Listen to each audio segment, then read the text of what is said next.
Bell était un aventurier pathétique qui était rejeté par tout le monde parce qu'il était faible. Cependant, après être tombé amoureux d'une fille bien au-dessus de sa catégorie, il s'entraîne et débloque une compétence de niveau divin qui fait de lui le plus fort des aventuriers. Mais maintenant, tous les méchants de la ville veulent qu'il rejoigne leur guilde pour utiliser son épée longue. Le jour où il a rencontré son béguin, Bell était sur le point d'être détruit par un minotaure géant quand ils ont été interrompus par une fille sexy aux cheveux blonds. Et il ne savait pas ce qui était le plus attirant, la façon dont elle a abattu l'homme taureau avec le moins d'effort ou sa voix quand elle a demandé s'il allait bien. Plus tard, en courant à travers le marché avec excitation, il a crié le nom de son conseillère, Aina, et a demandé plus d'informations sur son âme sœur nouvellement trouvée. Après l'avoir réprimandé pour avoir pratiquement sauté vers sa mort et lui avoir dit qu'il avait eu de la chance de survivre, Aina exauça son souhait et lui parla de son coup de cœur, Eyes. C'était une aventurière de niveau 5, considérée comme l'une des plus fortes épéistes d'Orario. Cependant, Aina n'avait aucune idée si elle était célibataire ou non, car elle n'en avait entendu personne parler. Cependant, elle l'encouragea et lui dit que les femmes aiment les hommes qui peuvent les protéger. Donc, s'il pouvait travailler dur pour atteindre ce niveau, il pourrait avoir une chance, alors qu'il rentrait chez lui déterminé à devenir plus fort et à monter de niveau. Il rentra bientôt chez lui pour retrouver son colocataire. Une autre collation séduisante nommée Estia, qui était la déesse de sa familia et était folle de lui. Estia l'accueillit avec ses ruses en l'enlaçant et lui dit qu'elle avait une surprise pour lui, montrant les pommes de terre frites qu'ils allaient avoir pour le dîner. Pendant qu'il mangeait, elle parla de ses inquiétudes d'être juste une paresseuse inutile qui ne sert à rien et laisse tout le travail à lui. C'était parce qu'elle était une déesse de niveau FEF dont personne n'avait entendu parler, ce qui réduisait ses chances d'attirer quelqu'un dans sa familia à zéro. Bientôt, il semblait qu'elle se fichait de tout cela car elle lançait à Bell des regards suggestifs et montrait tous les signes qu'elle voulait l'intrigue. Cependant, Bell était trop ignorant pour remarquer ce qu'elle faisait. Plus tard, en utilisant la magie pour faire une analyse sur lui, Estia lui a dit que son béguin, Eyes Wallenstein, était définitivement hors de sa portée et qu'il devrait plutôt chercher le bonheur juste devant lui. Elle le voulait juste pour elle-même et cela ressemblait à une prise d'otage avec des avantages divins. Mais Bell ne s'en souciait pas. Cependant, dans les résultats de l'analyse, l'agilité de Bell semblait avoir augmenté, mais ses pouvoirs magiques étaient toujours inexistants, ce qui le faisait se demander s'il pourrait un jour les utiliser. De manière suspecte, la ligne pour la section des compétences était tachée et quand il a demandé à ce sujet, elle a dit que son doigt avait glissé et que c'était vide, comme toujours. Dès qu'il fut hors de vue, la déesse toucha le papier et la partie tachée se révéla être une capacité cachée surpuissante. C'était une compétence liée à ses sentiments, qui lui permettrait de grandir à un rythme rapide lorsqu'il était motivé. Bien qu'il ait enfin eu une compétence, c'était une qui le récompensait pour être un simp, ce qui rendait Estia furieuse car il avait fallu une autre fille pour la faire ressortir et non elle. Le lendemain matin, il se réveilla pour voir les énormes melons d'Estia se frotter contre lui et être câliné par elle. Cependant, Bell se dégagea de ses bras et s'éloigna tandis qu'elle le traitait d'idiot. En marchant dans la rue, il rencontra une fille qui prétendait qu'il avait laissé tomber une pierre magique et elle la lui remit. Il était d'abord confus car il se souvenait de les avoir toutes échangées, mais il la prit et la remercia quand même. Lorsqu'elle lui demanda pourquoi il se rendait au donjon si tôt, son estomac le trahit en grondant de faim, alors elle lui donna son petit déjeuner. Il a d'abord objecté, mais elle a insisté, disant qu'il devrait venir manger au pub et échanger pour cela. Et il a accepté. Bell a dû penser que le donjon était Tinder parce que tout ce à quoi il pensait pendant qu'il était là, c'était combien de temps il lui faudrait pour tomber sur son béguin. Juste à ce moment-là, un groupe de monstres énormes est sorti pour l'attaquer, mais au lieu de fuir comme il le ferait normalement, il s'est souvenu du visage de la fille, et il était super motivé alors qu'il affrontait les monstres de front. Cette nuit-là, Estia vérifia à nouveau ses statistiques, et Bell fut choquée de voir qu'il avait monté de niveau et grandi si rapidement. Il demanda comment c'était possible, mais elle était trop remplie de jalousie et de douleur pour même lui parler, alors elle quitta la maison sous prétexte d'aller à une fête. Bell, quant à lui, tenait la promesse qu'il avait faite à la fille de ce matin-là, et il alla au pub. Elle était heureuse de le voir et se présenta comme Cyrure. Il fut accueilli avec des repas de différents types, mais il les mangea quand même, sachant que son portefeuille à plat pouvait à peine se permettre du pain. Juste à ce moment-là, des invités spéciaux entrèrent dans le pub, et sa chère et tendre Aïs était parmi eux. Il devait avoir des pattes qui lui remuaient le cerveau, et éteignait l'interrupteur parce qu'il resta figé à sa vue. Circula mentionna que la familia Loki était des clients très réguliers, et cela lui donna l'idée de continuer à venir là pour des raisons très évidentes. Cependant, les choses prirent une tournure embarrassante pour Bell, lorsqu'un des membres de Loki, Beth, se remémora l'événement avec le Minotaure et se moqua de l'apparence de Bell, rouge comme une tomate. Alors qu'ils rièrent de lui, il resta assis là, honteux, jusqu'à ce qu'on demande aux crétins de se taire parce que c'était de leur faute si le Minotaure était arrivé là en premier lieu. Mais Beth, agissant comme un oncle ivre, insista et demanda à Ace de choisir entre lui et le minable, Bell. À ce moment-là, Bell sortit en courant du pub car il ne pouvait plus le supporter et il se dirigea vers les donjons. Étonnamment, cet incident ne fit que le rendre encore plus fort et motivé, et il détruisit tous les monstres qui se dressaient sur son chemin. Il est rentré chez lui le lendemain tout meurtri et a dit à Estia avec passion qu'il voulait devenir plus fort. Bell devenait encore plus fort en peu de temps grâce à sa nouvelle compétence acquise et Estia était partagée sur le fait de lui en parler ou non. Cependant, elle se souvint de la façon dont il lui avait dit avec passion qu'il voulait devenir plus fort et décida de le pousser en avant. Elle lui dit qu'il avait un talent et connaissait une croissance incroyable tout en lui offrant son soutien tant qu'il ne la quittait pas. Ensuite, elle a dit qu'elle serait absente pendant quelques jours. Plus tard, Bell se rend au pub pour payer le dîner qu'il avait pris avant les dommages émotionnels, et sa nouvelle amie Serata lui offre le déjeuner en rougissant et en riant comme si elle avait été infectée par son ascension. Pendant ce temps, Estia assiste au banquet des dieux où tous les dieux d'Orario se réunissent pour discuter des affaires concernant leur familia. Ici, elle fut abordée par Freya, la déesse de la beauté qui n'était pas seulement une déesse, mais une séductrice qu'un seul regard pouvait faire perdre toute morale et tout contrôle de soi. Bientôt, Loki, la déesse de la familia Loki, s'approcha du duo, et il était clair que Hestia ne voyait pas les choses du même œil que la Loli à la poitrine plate. Cependant, elle ravala sa fierté et lui demanda si la princesse épéiste Aiz, chef de sa familia, voyait quelqu'un, et Loki lui dit en gros de s'occuper de ses affaires. Elle se lance dans une petite bagarre où Loki se moque de Hestia sur son incapacité à acheter une robe, et Hestia réplique en insultant sa poitrine plate qui, honnêtement, ressemblait à un tableau noir. Finalement, Hestia a gagné le combat parce qu'elle, en revanche, était bénie avec des melons gigantesques. Bientôt, la foule s'est jointe au drame aussi et a pris le parti de Hestia, et peu de temps après, Loki est parti en larmes après avoir perdu faute d'équipement adéquat. À ce moment-là, une autre déesse, Héphaïstos, est apparue et a interrogé Hestia sur sa querelle avec Loki à nouveau. Hestia était excitée de la voir car elles étaient de bonnes amies, et elle était venue à l'événement pour la voir en premier lieu. Cependant, Héphaïstos l'a averti qu'elle ferait mieux de ne pas être là pour lui emprunter de l'argent comme elle le fait habituellement. Mais Hestia a continué à la supplier de fabriquer une arme pour Belle. Pendant ce temps, Belle était au magasin d'armes en train de regarder les prix qu'il ne pouvait définitivement pas se permettre. Tout ce qu'il pouvait faire, c'était rêvasser et imaginer jusqu'à ce qu'un dieu, Miak, lui parle pour attirer son attention. Belle le salua et s'excusa en disant qu'il savait qu'il n'achèterait rien et demanda pourquoi il n'était pas allé au banquet des dieux. Il expliqua donc qu'il avait été invité, mais qu'il était resté pour préparer des marchandises à la place, car sa famille était si petite, après quoi il donna à Belle quelques potions de guérison gratuites. De retour au banquet des dieux, Hestia était toujours à genoux depuis presque toute la journée maintenant. Elle essayait encore de convaincre Héphaïstos de fabriquer l'arme pour Belle, même si elle avait déjà dit que son équipement sur mesure était trop cher pour être donné gratuitement. Héphaïstos a demandé pourquoi elle allait aussi loin, et elle a dit qu'elle voulait soutenir Belle, et ne pas être juste une déesse inutile. Héphaïstos a été émue par son monologue ennuyeux, et elle accepte de lui fabriquer l'arme à condition qu'elle la paie, même si cela prend une éternité. Elle se met à fabriquer l'arme elle-même avec Hestia lui prêtant main forte. Pendant que Belle marchait dans les rues en se demandant quand sa déesse bien-aimée rentrerait à la maison, une fille chatte attira son attention. Elle était une collègue serveuse à la taverne où Cyr travaillait et elle essayait de faire en sorte que Belle rende un portefeuille à Cyr parce qu'elle l'avait apparemment oublié en partant pour un événement appelé Monsterphilia. C'était un grand festival organisé une fois par an par la familia Ganesha où ils domptent des monstres du donjon devant toute la foule. Pendant ce temps, à l'atelier d'Héphaïstos, l'arme était terminée et Hestia ne pouvait pas être plus excitée. Elle le lui remet et elle part chercher Belle pour lui faire une surprise. À la Monsterphilia, une personne mystérieuse aux yeux violets a été vue avec la Loki Familia, apparemment en train de demander de l'aide pour trouver un enfant, quand elle s'est soudainement levée et a quitté la réunion en disant qu'elle devait être ailleurs. Belle est arrivée à l'événement et a vu la grande foule. Il s'est inquiété de la façon dont il trouverait Cyr. Bientôt, Hestia apparaît de nulle part et Belle est surpris de la voir. Elle dit que c'est parce qu'il lui a manqué et suggère qu'il devrait aller à un rendez-vous, mais il lui dit qu'il est censé trouver quelqu'un et propose qu'ils cherchent la personne ensemble. Pendant ce temps, la personne mystérieuse a été vue à nouveau dans le donjon où les monstres pour l'événement étaient enfermés. Elle a choisi le Silverback en disant qu'il était parfait et l'a libéré. Quand le monstre s'est échappé, il a commencé à poursuivre Hestia. Instantanément, le rendez-vous tourne mal et tout commence à ressembler à un tutoriel d'Isekai qui a mal tourné. Belle a couru avec elle alors qu'ils étaient à être poursuivis, mais le monstre les a vite rattrapés. Il s'est retrouvé face à face avec Hestia, mais Belle a couru en se sentant comme un héros, mais s'est fait éjecter comme un stagiaire lors de son premier jour. Il a réussi à le distraire, et ils ont couru à nouveau, mais Belle s'est séparée d'elle et a verrouillé la porte entre eux en disant qu'il ne voulait pas perdre plus de famille et qu'il allait gagner du temps. Pendant qu'il était là, Belle se rappela le jour où il avait appris que son grand-père avait été envoyé au goulag par un monstre dans les montagnes, et cela lui rappela sa motivation à devenir aventurier. Cependant, toutes les familias qu'il avait approchées l'avaient rejeté, car il était plus inutile que Sakura. Après de nombreux rejets, il commença à perdre espoir. Mais juste à ce moment-là, Hestia s'est approchée de lui et lui a proposé de rejoindre sa familia, ce qui lui a redonné espoir. Suite à cela, Belle a enfermé Hestia dans un tunnel, lui disant de s'échapper puisqu'il ne veut pas perdre plus de famille, et est allé affronter le King Kong aux cheveux gris tandis qu'elle l'appelait. Au Colisée de la Monsterphilia, Ganesha a été informé par 2 de ses subordonnés des monstres qui se sont échappés, qui lui ont dit que 9 monstres avaient été libérés par un intrus. Ne voulant pas résoudre ce problème seul avec sa familia, il a ordonné à ses subordonnés de contacter les autres dieux pour obtenir de l'aide. Cet ordre concerne les subordonnés car ils perdraient leur crédibilité, mais Ganesha ne se soucie pas de la réputation, insistant pour le faire puisque la sécurité des gens était en danger. Cela a fait comprendre sa demande à ses subordonnés, et Ganesha a en outre ordonné de poursuivre la compétition pour minimiser le tumulte. Après cela, les subordonnés partirent pour exécuter ses ordres, et Ganesha essaya de comprendre le motif de cet incident. Pendant ce temps, Belle continuait à combattre le Silverback, et à ce moment-là, sa dague se brisa. Au même moment, Hestia était en route pour le rejoindre avec un couteau forgé par Héphaïstos, et se rappela le conseil sur l'imprégnation de hiéroglyphes sur les armes, qu'elle avait reçu d'Héphaïstos. Ailleurs, Misha informa Ina des monstres échappés, et elle lui dit rapidement de se calmer pour ne pas provoquer de panique.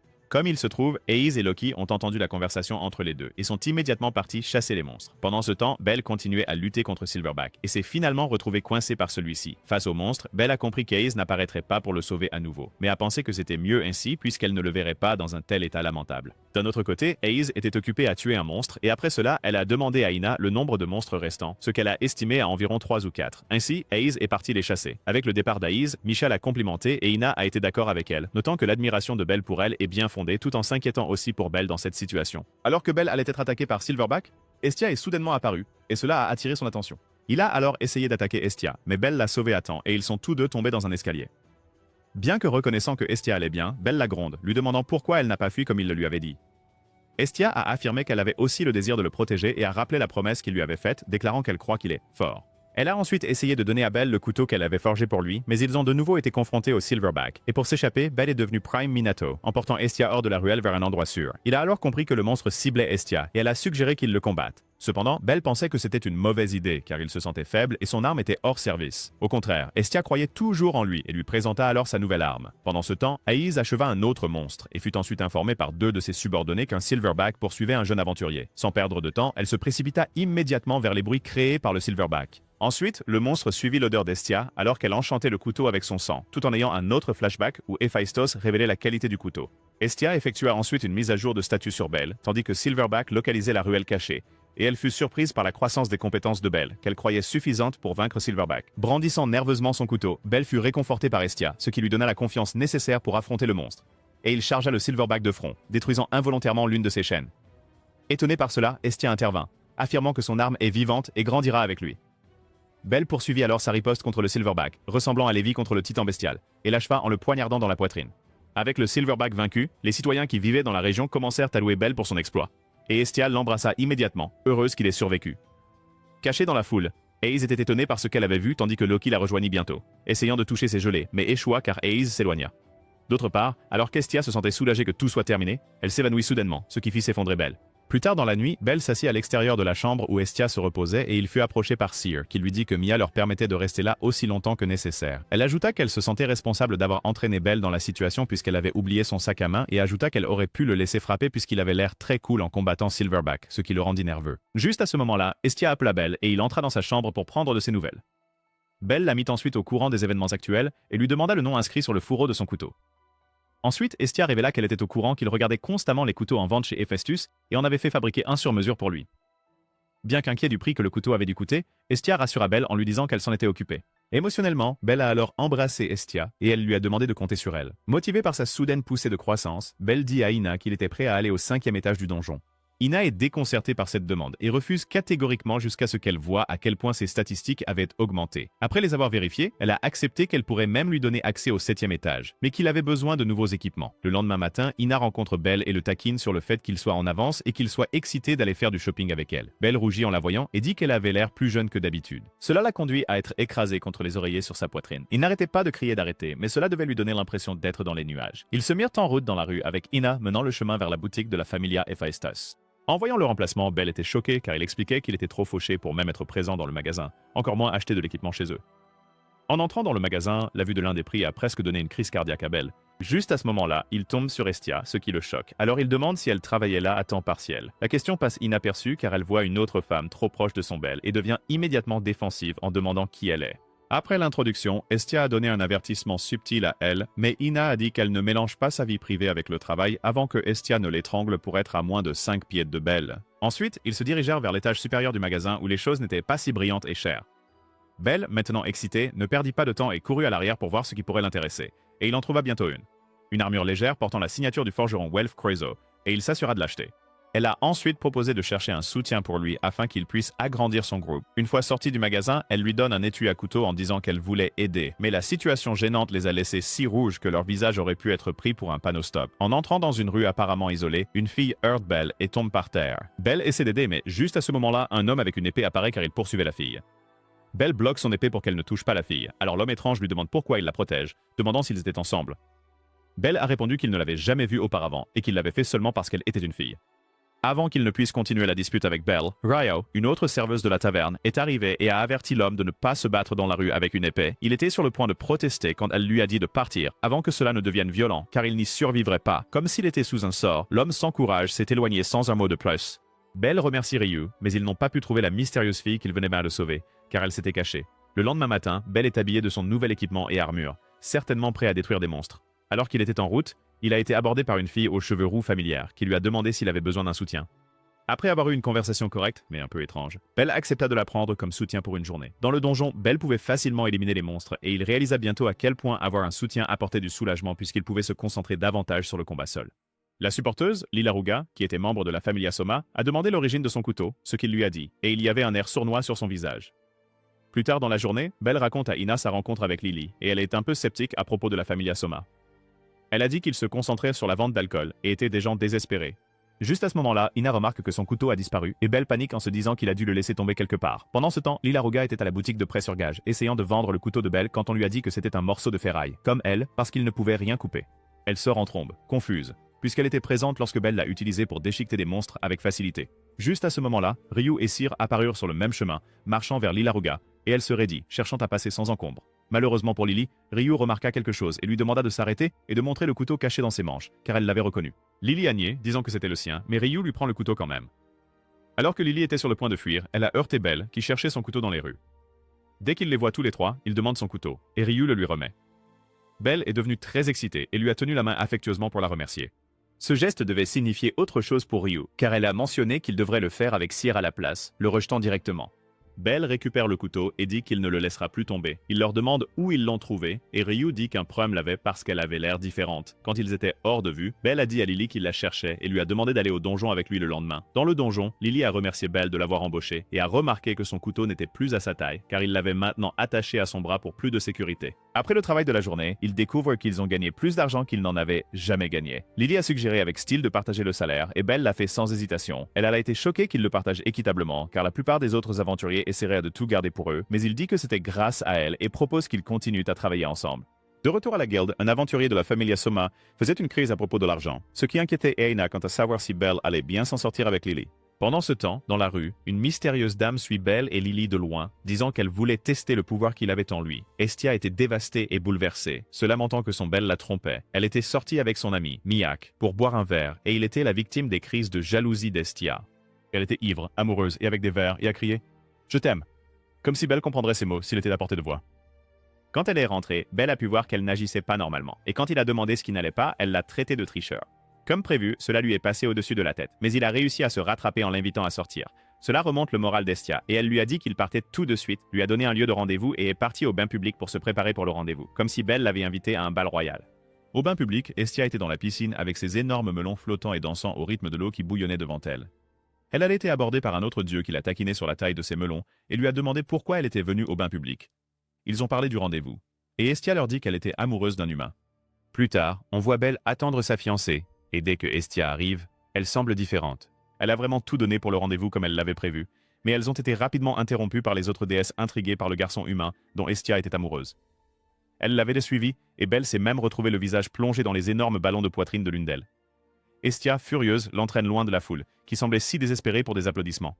Ils ont couru, ont été poursuivis, et cela est vite devenu un jeu de cache-cache. Ils ont finalement échappé quand il a fait sombre et qu'ils étaient seuls sur le toit. Ils ont apprécié la vue et ont regardé ensemble dans ce cadre romantique tout en attendant avec impatience un autre rendez-vous plus agréable. Pendant ce temps, dans les rues, Lila Ruga était malmenée par des types costauds qui lui ont pris de l'argent. Ils l'ont maltraitée et lui ont ordonné de continuer à apporter de l'argent si elle voulait rester dans la Soma Familia. Son plan était de récupérer le couteau et de le vendre à nouveau, mais la pensée de la gentillesse de Belle lui est venue à l'esprit. Un autre jour, dans le donjon, Lily sauve Belle en utilisant une arme magique qu'elle possédait. Alors qu'il s'asseyait pour se reposer, il lui offrit un peu de sa nourriture et elle demanda un jour de congé. Belle, étant un patron doux avec un cœur de guimauve, accepte facilement, l'informant qu'elle pouvait demander une pause à tout moment. Le lendemain, Belle se rend à la taverne pour son jour de congé et demande à Cyr ce qu'elle fait de son temps libre, à quoi elle répond qu'elle lit des livres. Belle lui a dit qu'il n'était pas vraiment un lecteur puisque tous les livres de sa déesse étaient trop difficiles à lire, alors elle lui a proposé un livre plus facile qui avait été laissé là par un client, à condition qu'il le rende une fois terminé. Dès qu'il rentre chez lui, il ouvre le livre et tombe dans une sorte de rêve révélateur et épiphanique. Estia entre et le trouve endormi, le taquinant pour être un lecteur paresseux. Elle vérifie ses statistiques et découvre qu'il a développé une capacité magique appelée le Firebolt. Elle lui a dit que sa magie n'avait probablement pas besoin d'une incantation pour s'activer, mais qu'il pouvait essayer lors de sa prochaine escapade dans le donjon. Cependant, Belle, étant impatient, sort de la maison pour aller au donjon et l'essayer à ce moment-là. Il est arrivé au donjon et l'a essayé pour la première fois sur un monstre, et cela a fonctionné du premier coup et l'a réduit en morceaux. Cependant, Belle s'évanouit à force de l'utiliser excessivement, mais heureusement, Aiz et son groupe l'ont vu, alors elle a décidé de l'aider. Elle l'a réveillé, et au début, il pensait qu'il hallucinait, mais dès qu'il a croisé son regard, son réflexe de fuite s'est déclenché et il s'est éloigné rapidement tandis qu'elle se demandait pourquoi il s'enfuyait toujours. De retour à la maison, Belle regrettait d'avoir fui et se sentait honteux de lui-même, comme il le devrait, lorsque Estia s'est réveillée et a demandé s'il avait fait un mauvais rêve. Elle se demandait si c'était à cause du livre qu'il avait lu la veille et l'a feuilleté. C'est alors qu'elle réalisa que c'était un Gilmore, un véritable livre de magie authentique. Quand elle lui dit que les Gilmore perdent leur pouvoir une fois qu'on les lit, Belle se redressa brusquement et voulut retourner et rembourser. Mais elle lui dit que c'était un équipement de haute qualité qu'il ne pouvait pas se permettre, donc il ne pouvait pas rembourser. La réalité de cela fit figer Belle, et Estia lui dit de simplement dire à tout le monde qu'il n'avait pas lu le livre pendant qu'elle s'occupait du reste. Mais il l'arrêta. À la taverne, Belle s'excusa pour le mal qu'il avait causé, tandis que Mamma Mia feuilletait le livre et lui disait que rien ne pouvait être fait, et que c'était la faute de celui qui avait laissé le livre là. Il hésita d'abord, mais partit ensuite en courant vers le donjon. Pendant ce temps, Riveria, une haute elfe de la familia Loki et sa déesse, Loki, sont dans un magasin pour reconstituer les stocks quand Aina les rencontre, et elle achète du vin à Loki en échange d'informations sur la familia Soma. La déesse lui dit alors que les gens de Soma ne vénèrent pas leur dieu, mais vénèrent le vin.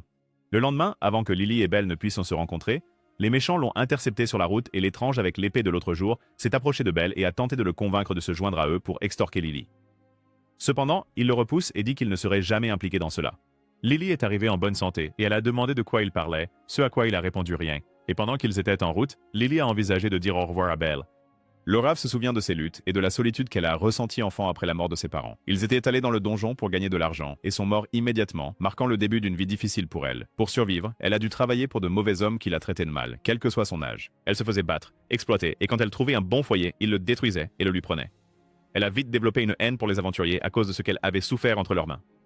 Pendant ce temps, Aina, toujours avec la familia Loki cherchant plus d'informations, a demandé si la familia Soma vénérait vraiment le vin et non leur dieu. Loki, la déesse ivrogne énergique, lui a dit qu'ils adoraient la version perfectionnée du vin qui était très sacrée et dangereuse. Les enfants de la Soma Familia étaient là uniquement pour le boire car cela les unissait et c'était tout ce qu'ils étaient. Ceux d'entre eux qui rapportaient le beaucoup d'argent pouvaient avoir un peu de la substance parfaite, mais ils en devenaient accros, d'où leur folle désespoir pour l'argent. Ils feraient n'importe quoi pour un peu de cash et pourraient agresser un minotaure si cela teintait ou sentait le vali.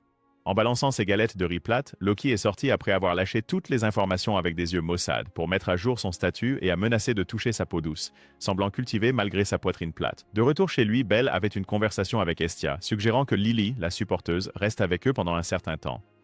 Cela a dû déclencher son mode de défense car elle lui dit que Lily lui semblait louche. Puis, elle a parlé de l'incident du couteau et lui a dit que Lily lui cachait certainement quelque chose.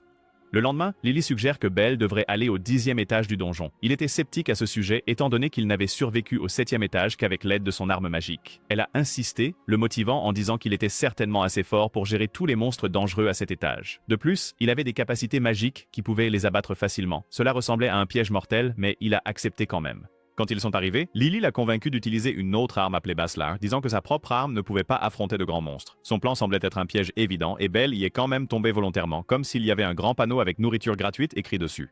À l'extérieur du donjon, Aina a croisé Aes et l'a remercié d'avoir sauvé Belle de l'attaque du Minotaure. Aes lui a demandé si Belle avait peur d'elle, mais elle lui a dit que non, qu'il lui était plutôt reconnaissant. Juste à ce moment-là, ils entendent de grands hommes entrer dans le donjon et parler d'un piège pour Belle. Aina a fait le lien et a compris ce qui se passait. Elle a ensuite demandé une faveur à Aes. De retour au 10e étage, Belle et Lily rencontrent leur premier monstre, un orc, et elle lui dit qu'il ne doit pas fuir. Se sentant confiant, il sort le Baslar et est prêt à agir tandis que l'orc sort un arbre qui devient une arme. Cela surprend Belle, mais il court quand même vers une mort bien préparée. En attendant, Aina a eu une réunion avec Estia au magasin et lui a dit qu'elle avait l'impression que la soutien de Belle, Lily, était une mauvaise nouvelle. De retour dans le donjon, Belle tue l'orc, mais un autre s'approche et il utilise 2 coups de son Firbolt pour l'abattre.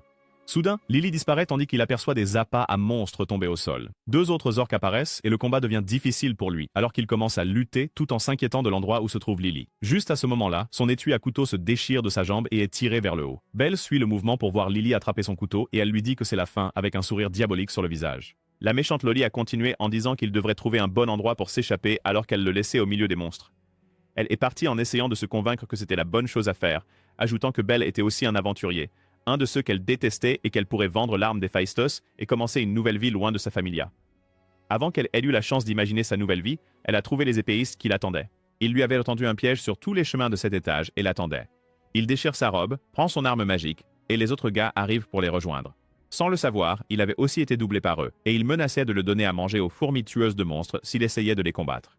Il s'est immédiatement enfui comme un poulet, et ils ont continué à menacer Lily, en disant qu'il la sauverait si elle leur donnait tout ce qu'elle avait. Elle s'est alors rendue et leur a donné la clé d'un coffre-fort de gnome, qui contenait tous ses trésors et économies. À ce moment-là, les fourmis tueuses étaient devenues innombrables, et les gars ont trahi leur part du marché, lui disant qu'ils l'utiliseraient comme appât à la place parce qu'ils n'avaient plus besoin d'elle. Ils la jettent dans le piège des fourmis monstres, et fuient la scène. Se sentant impuissante et sans valeur, Lily se dit qu'elle le méritait pour avoir trahi la confiance de Belle, et elle décide de tout abandonner et de mourir car elle ne pouvait plus le supporter. Juste à ce moment-là, une vague de puissance a frappé la première vague de fourmis qui était sur le point de la dévorer, et elle a vu Belle essayer de la sauver et de la protéger. Il avait promis à Estia que, peu importe à quel point elle était peu fiable, il la sauverait et la protégerait parce qu'elle était seule comme lui, avant que sa vie ne change.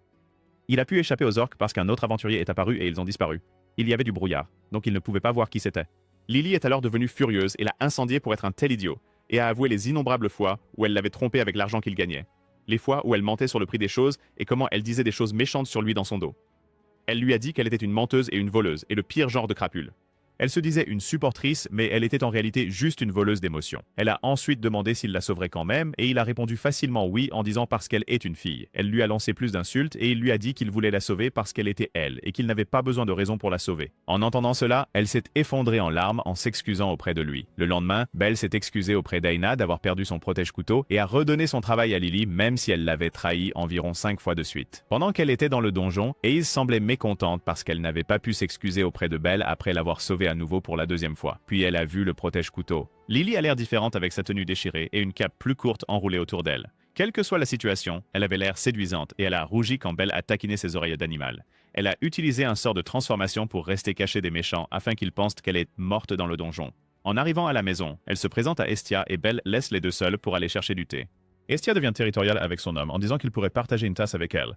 Mais Belle écarte cela comme une blague, repoussant Estia. Enfin seule, Estia fit jurer à Lily de ne plus jamais refaire cette erreur, et elle le fit. Sachant à quel point Belle a été gentille, elle l'a traitée d'égoïste pour ce qu'elle avait fait, et a dit qu'elle la jugerait à la place de Belle. Le lit fut dévasté, et attendit les mots blessants de sa part. Mais Estia lui demanda de veiller sur son Belle à la place. Elle demande à Lelé de prouver sa culpabilité par ses actions pour être plus digne de confiance.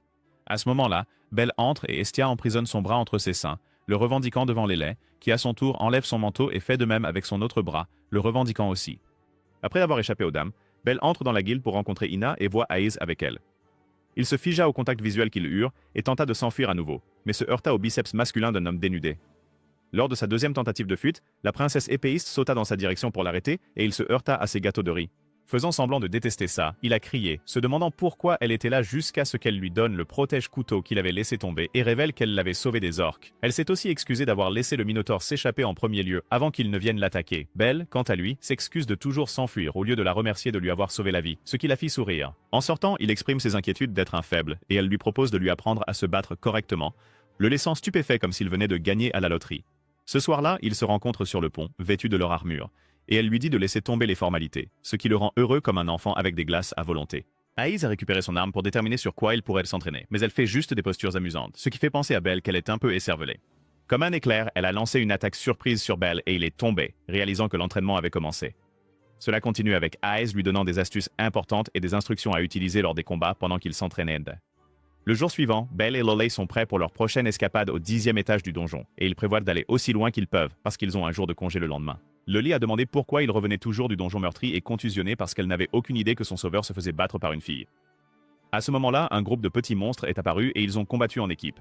Lily les écrasant avec un arc et Belle utilisant son arme et les compétences qu'il avait apprises lors de l'entraînement avec Aiz. Les monstres orques apparaissent également et Belle, motivée par son admiration pour Aiz, les charge au lieu de reculer. Pendant ce temps, un homme mystérieux et un minotaure se battent dans une autre partie du donjon, l'homme laissant la créature énervée mais sans terminer le travail. Lors du prochain entraînement, Belle est souvent assommée et Aiz a suggéré qu'il pratique la sieste de l'après-midi puisque les aventuriers devaient être capables de se reposer dans le donjon. Elle s'allongea et en quelques secondes, elle s'endormit, laissant Belle stupéfait.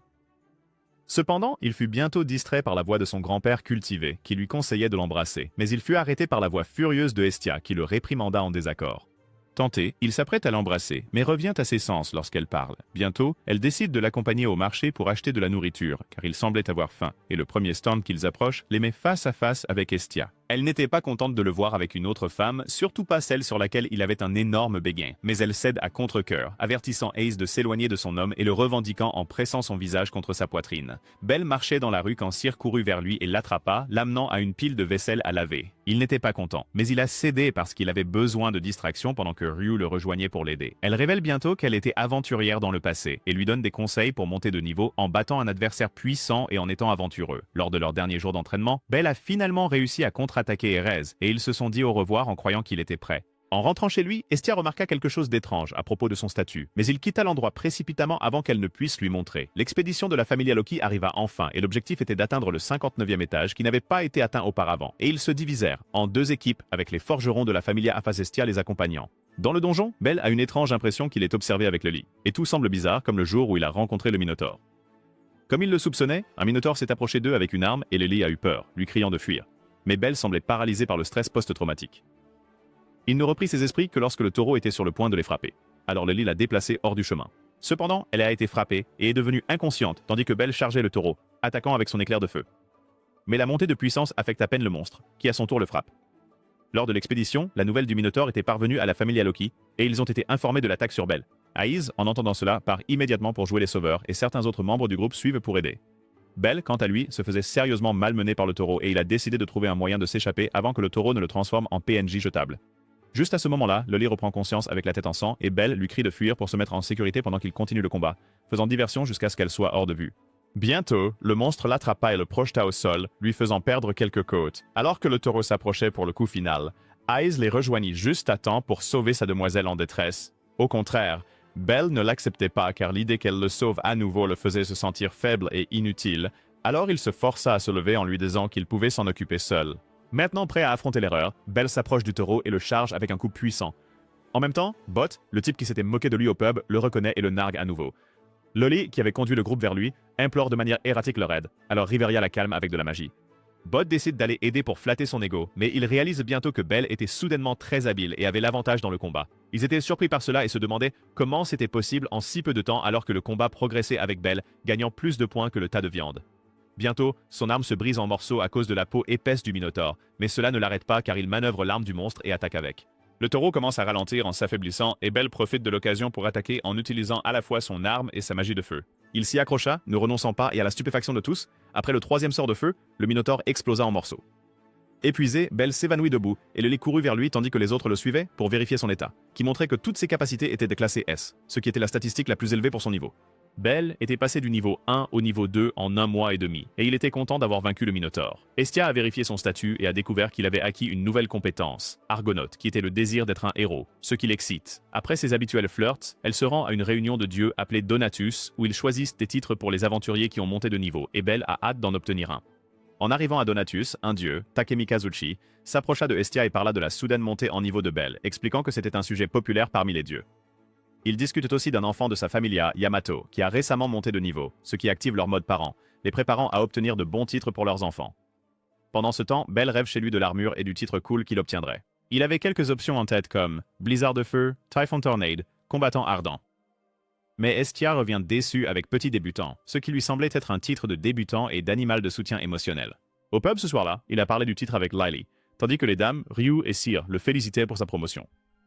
Il a vite remarqué que la foule au pub le regardait et parlait de lui, et les filles l'ont assuré que c'était normal pour les aventuriers qui devenaient célèbres. Pendant qu'il faisait la fête, Ryu lui a conseillé d'éviter d'aller plus loin que le 13e étage, car ces étages étaient très différents des autres. Elle ajouta que ce n'était pas une question de ses capacités, mais qu'il ne pourrait pas s'en sortir seul et suggéra qu'il agrandisse son groupe. Dès que Belle exprima ses inquiétudes, un type cultivé qui les observait attentivement proposa à Belle de rejoindre son groupe en échange des filles, Ryu et Cyr. Ryu lui ordonna de les laisser, mais il refusa et elle lui tordit le bras, déclenchant une bagarre. Mais Mamma Mia intervint, effrayant les hommes. À la recherche d'une nouvelle armure, Belle se rend au magasin, mais ne trouve plus les produits de son forgeron préféré. Il se dirige vers le comptoir où il voit un type en train de se disputer avec le vendeur, et il demande à propos de l'armure. Par coïncidence, le type aux cheveux roux qui se disputait avec lui avait une boîte pleine d'armure, et il s'avère que c'était Welf lui-même. Ravis de se rencontrer, ils sortent et conviennent d'un contrat direct où Welf fabriquerait tout ce qu'il voulait et il rejoindrait son groupe en retour. Dans le donjon, Welf était excité d'être au 11e étage pour la première fois, mais Lily, en revanche, n'était pas si contente. Elle s'est fâchée que Belle ne lui en ait pas parlé d'abord, et Welf en a profité pour la taquiner, l'appelant petite crevette et vilaine Lilo, ce qui l'a mise en colère. Belle a essayé d'expliquer, en le désignant comme Kraso, et le nom semblait familier à Lily. Elle a révélé que les Kraso étaient une famille de forgerons déchus et maudits qui avaient été réduits à la misère, mais Belle n'en avait aucune idée. Cependant, ils n'ont pas eu beaucoup de temps pour en parler car les monstres sont apparus et ils ont réagi. Les pouvoirs de Belle s'étaient beaucoup améliorés, et cela le faisait se sentir plus proche d'Ice, qui était encore 4 niveaux au-dessus de lui. Pendant ce temps, dans une autre partie du donjon, la famille Loki menait ses propres combats contre un groupe de monstres erratiques, et se demandait ce qui les avait autant agités. Belle les avait agacés, et en entendant cela, Ace ne perdit pas de temps pour disparaître de leur vue. Au 11e étage, Lily ramassait les pierres magiques quand Belle aperçut une nouvelle sorte de montée de puissance sur sa paume. À ce moment-là, un groupe d'aventuriers est entré en courant, poursuivi par un bébé dragon, et la créature s'est tournée pour attaquer Lily. Avec urgence, Belle a utilisé la compétence Argona, qui s'est révélée puissante et différente, et a détruit le dragon instantanément. De retour à la maison, Belle a demandé à Estia des informations sur la Familia Krasos, mais elle n'avait que des informations sur Welf et a révélé qu'il avait la capacité de fabriquer des objets magiques assez puissants, mais qu'il refusait de manière suspecte de le faire. Le lendemain se trouvait être un jour de congé pour le groupe de Belle, et Welf en profita pour emmener Belle à son atelier pour le remercier de l'avoir accueilli. Il proposa de lui fabriquer un nouvel équipement, et Belle demanda l'armure légère habituelle. Welf lui dit d'arrêter de jouer au gentil, qu'il avait besoin de matériel en tant qu'aventurier, et Belle accepta en choisissant une énorme épée. Welf a ri et a dit qu'il savait qu'il voulait un objet magique parce qu'il était au courant que Estia fouinait et rassemblait des informations sur lui. Belle s'est excusée et Welf lui a dit que tout cela était un test pour savoir si Belle changerait d'attitude après avoir appris ses capacités. Il aperçoit ensuite la corne du Minotaure à la taille de Belle et propose de l'utiliser pour lui fabriquer un équipement, ce à quoi Belle accepte. Pendant qu'il se mettait au travail, il expliqua qu'il détestait les objets magiques parce que ses clients ne les demandaient que lorsqu'il prenait conscience de ses capacités. Soudain, avec la sagesse d'un grand-père, Welf dit qu'il croyait qu'une arme n'était pas juste un outil pour vous rendre célèbre ou plus fort, mais plutôt une partie de celui qui la manie. Dès que l'arme fut terminée, il la nomma Ushiwakamaru, au lieu de Minotauron, qui sonnait comme un film de super-héros pour enfants. Il remit l'arme à Belle, lui demandant de le traiter comme un compagnon, même s'ils ne se connaissaient pas depuis longtemps. Ailleurs, Estia tombe sur Tak et les membres de sa familia qui étaient prêts à descendre dans les étages intermédiaires comme Belle le faisait pour la première fois ce matin-là. Quand ils sont arrivés, Belle et les gars étaient en feu, éliminant les monstres avec peu ou pas de difficulté, et ils se sentaient fiers d'eux-mêmes quand des démons lapins almirage sont apparus. Welf et Lily ont taquiné Belle sur sa ressemblance avec eux avec ses cheveux blancs, ses yeux rouges et sa nervosité. Pendant ce temps, au marché, il y a deux visages étranges. Hermès et Asfi se promènent et parlent tranquillement de Belle. Hermès avait envie de rencontrer Belle, tandis qu'Asfi avertissait que cela pourrait causer des ennuis, mais elle se calme quand il lui frotte la tête, lui donnant une forte énergie de chiot. De retour dans le donjon, les aventuriers de la Tech Familia étaient en détresse car l'un d'eux avait été blessé par des Hellands qu'ils ne pouvaient pas gérer. Alors, ils ont couru se cacher quand cela est devenu une poursuite qu'ils ne survivraient pas.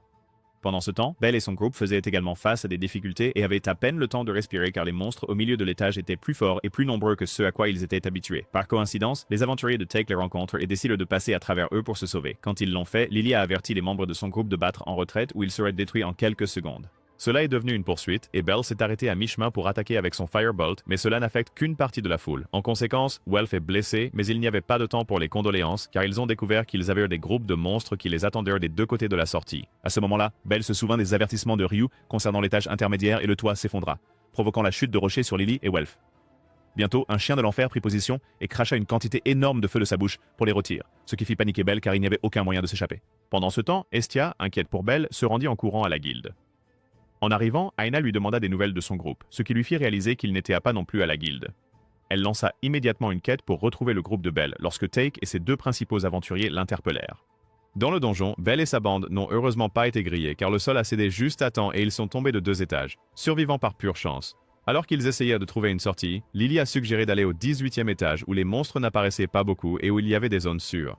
Welf exprima ses inquiétudes au sujet du boss de l'étage, Goliath, et Lily les rassura en disant que la famille Loki s'en serait occupée en descendant, afin qu'ils puissent se dépêcher et arriver avant qu'ils ne réapparaissent. Loin du donjon, le groupe de Take s'excusa auprès de Estia après avoir expliqué les escapades de laisser leurs monstres à la charge du groupe de Belle. Elle a demandé leur aide pour les sauver, et a organisé une équipe de recherche qui comprenait certains membres de l'équipe de Take, Ryu, Hermès et son as, Asfi. Quand ils étaient seuls, Asfi a averti Hermès de ne pas aller dans le donjon car c'était contre les règles pour un dieu d'y aller, mais il l'a rassuré en disant qu'il ne se ferait pas prendre et ne ferait rien de stupide, et Estia a dit qu'elle irait aussi. Avant leur départ, Héphaïstos remet un message et un objet mystérieux à Estia pour qu'elle les transmette à Welf lorsqu'ils le trouveront.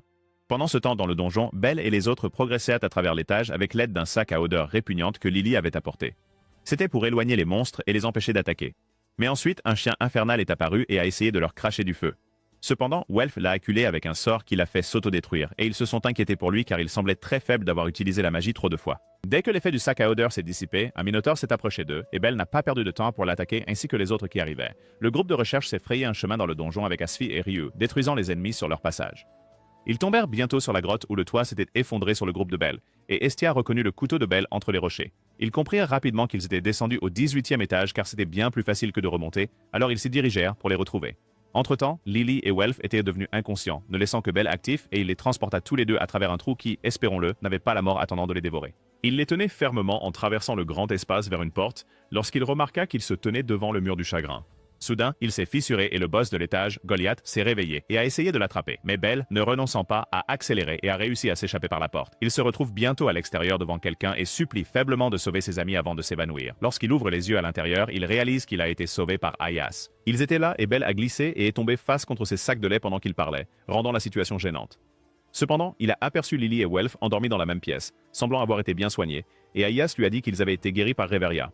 Ils sortent pour rencontrer le chef, Aprum, qui était impressionné par ses escapades au 18e étage et a expliqué qu'il resterait là pendant un certain temps. Belle est sortie avec Ayas pour rencontrer Tion et Tion, les jumelles de Loki, et elles étaient très heureuses de rencontrer Belle, l'appelant Argonaute. Elles l'ont couvert de louanges, agitant leur melon devant son visage, ce qui l'a rendu rouge de gêne. Alors qu'ils continuaient leur promenade, Belle était émerveillée par la lumière dans le donjon, car on aurait dit qu'ils étaient sortis. Cela était possible grâce à l'aide de cristaux, et les aventuriers appellent cet endroit l'utopie du labyrinthe à cause de cela. De retour dans le Welf et Lily reprennent conscience, et Belle est excitée et soulagée. Welf s'excuse de l'avoir ralenti, mais Belle leur dit qu'ils ont tous les deux aidé dans le voyage et qu'ils ont pu survivre grâce à cela. Cette nuit-là, le chef nain les a présentés au reste de la famille Loki comme des aventuriers qui ont risqué leur vie les uns pour les autres. Les jumeaux ont demandé comment il avait été promu si rapidement, et Eyes a écouté discrètement pour entendre sa réponse. Cependant, la question est difficile pour lui, et il est sauvé par un cri. Il se dirige vers l'endroit d'où il vient et trouve Estia, qui est soulagée, heureuse et en larmes de le voir entier. Le reste de l'équipe de secours arrive, et Belle, choquée, remercie tous ceux qui sont venus le chercher, sauf les membres du Take Party. Quand ils se sont installés, les aventuriers de Take ont supplié et se sont excusés auprès d'eux, et bientôt Belle a convenu qu'il aurait fait de même si la vie de ses amis était en jeu. Plus tard, ils ont fait des plans pour partir lorsque la famille Loki a détruit le boss de l'étage, tandis qu'Estia livrait le colis et le message d'Héphaïstos à Wealth. Incapable de dormir, Belle se promena dans une belle partie de la forêt du donjon et fut bientôt rejoint par Aïs. Il devint nerveux quand elle dit qu'elle s'inquiétait pour lui, et ils firent des plans pour aller à la ville du donjon le lendemain. À ce moment-là, ils furent interrompus par une Estia jalouse et possessive qui dit qu'elle ne les laisserait jamais partir en rendez-vous, qu'elle irait avec eux. Estia inutile a été poussée par Belle vers la ville où elle a dit vouloir aller elle-même, et ils se sont arrêtés avec le reste du groupe pour admirer une belle partie du donjon, qu'Asfi a appelé le paradis des monstres. Ils sont arrivés à la ville de Liveria, qui a été fondée par des aventuriers, et Belle a croisé les hommes de la taverne qui ont essayé de causer des problèmes, mais se sont retirés quand ils ont vu la princesse épéiste. Plus tard, les dames décident d'aller se baigner ensemble dans une rivière. Et Hermès a conduit Belle confus en fottant un coin en haut d'un arbre pour espionner. Belle est d'abord confus par cela, jusqu'à ce qu'il regarde en bas et trouve les filles en train de se baigner. Et le vierge rougit de gêne. Il tira sur Hermès pour qu'il parte, mais c'était une mauvaise idée qu'il envoya tomber dans la rivière où se trouvaient les dames. Les filles s'excitent de le voir là, mais c'était trop suspect pour l'innocent Belle, surtout quand il voit son béguin, Aïs, parmi elles. Il a littéralement couru sur l'eau, fuyant la scène et atterrissant dans une autre partie de la forêt où Ryu prenait son bain. Il laisse rester pour espionner, prouvant qu'il n'était pas si innocent après tout. Et Ryu, sentant la présence de quelqu'un, lance un coup dans la direction, et Belle saute en s'excusant. Plus tard, Ryu pardonne à Belle en cueillant des fleurs et lui dit qu'elle a compris la situation. Ils arrivent finalement à un cimetière où le reste de sa familia est enterré, et elle dépose des fleurs tout en racontant son histoire à Belle. Elle avait été mise sur liste noire après s'être vengée des personnes qui avaient détruit sa fête lorsqu'elle a été trouvée et recueillie par Mamma Mia. Cela a permis à Belle de comprendre pourquoi elle semblait émotionnellement indisponible, et elle lui dit qu'il est un humain digne de son respect. Quand ils sont revenus à leur campement, Beth était sur le point de frapper Belle après avoir appris qu'il avait vu Aïs dévêtue. Il était plus jaloux que protecteur car il n'avait pas pu voir Aïs de cette manière, mais les jumelles l'ont emporté, disant qu'Hermes avait déjà été puni pour cela. Belle et Aïs se disent au revoir alors qu'ils sont placés dans des équipes et groupes séparés pour quitter le 18e étage, tandis qu'Estia les observe comme si elle était la déesse de l'espionnage, bouillonnant de jalousie et de colère.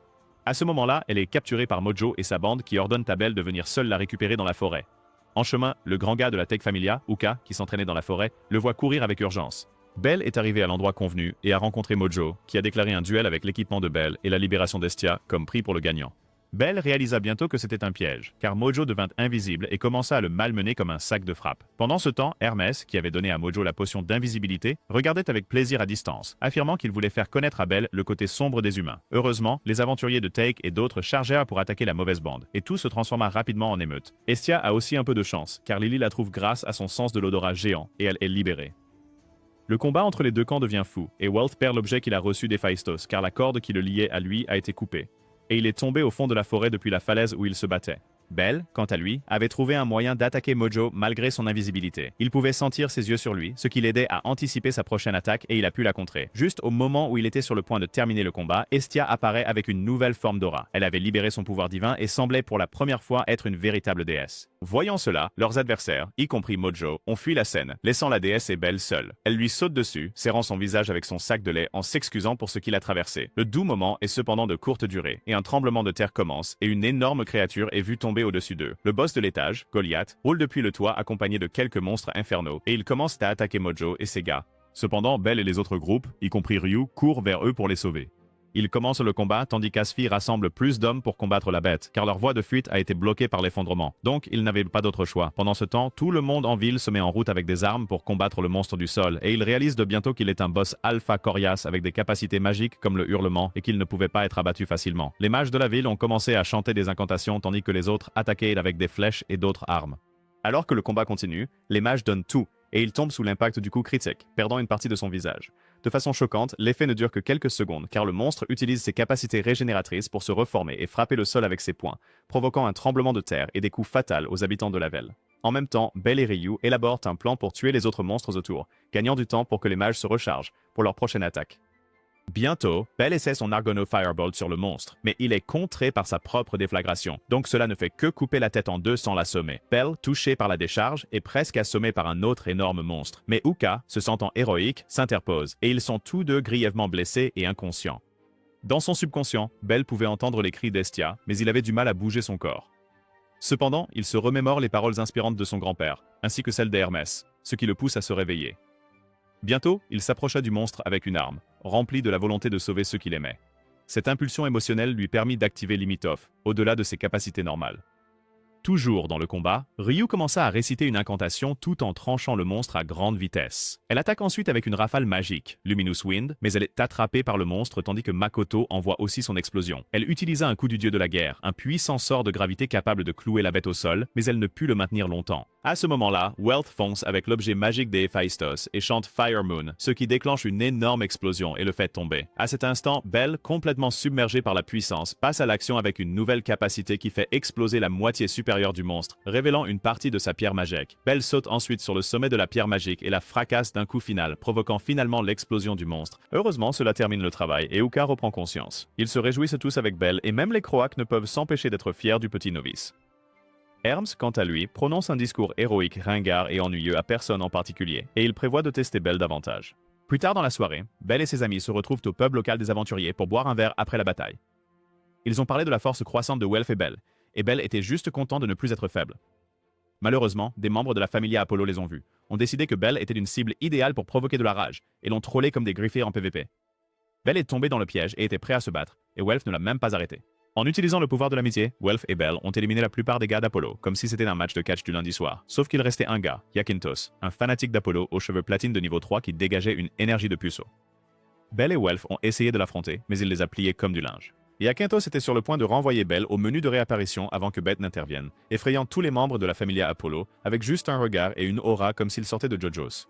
De retour à l'église, Estia et Lily ont bandé Wealth et Bell, et leur ont dit que c'était stupide de tomber dans le piège de la rage puisqu'ils s'étaient fait battre. Le lendemain, Aina a fait son discours habituel sur le fait que la violence n'est pas héroïque, juste avant que les sbires d'Apollon ne glissent à Bell ce qui ressemblait à une lettre d'amour, mais on dit que c'était pour Estia. Lorsque Bell a donné la lettre à Estia, Estia a vérifié et a affirmé que c'était pour une fête de dieu chic avec un thème bizarre. Mais après réflexion, Estia a cédé et a décidé d'aller à la fête, mais a entraîné Miak et Take comme soutien émotionnel. Bell et Estia se rendent à ce banquet divin où tous les dieux exhibaient leur aura divine et sirotèrent du vin divin. Mais quelques minutes après qu'Apollo ait lancé les festivités, Freya a croisé le regard de Bell et a immédiatement activé le mode séduction. Elle a commencé à flirter avec lui en plein milieu du banquet, mais le niveau de jalousie d'Estia a atteint son maximum instantanément et elle s'est interposée entre eux, essayant de bloquer Freya et de lui dire de reculer. Alors Freya a compris le message et a décidé de reculer pour le moment. Puis il tombe sur Loki et Eyes. Estia et Loki commencent à se chamailler comme d'habitude, lançant des blagues classiques sur la taille, des pics sur les Familias et des insultes dignes des dieux. Bell est trop distrait par le fait qu'Eyes se tient qu'à 1 mètre de lui et ses tendances de vierge se manifestent. Il a essayé de dire bonjour, mais a fini par bégayer comme un PC de 4 kilo-octets. Loki, fatigué de Hestia et de son enfant vierge Bell,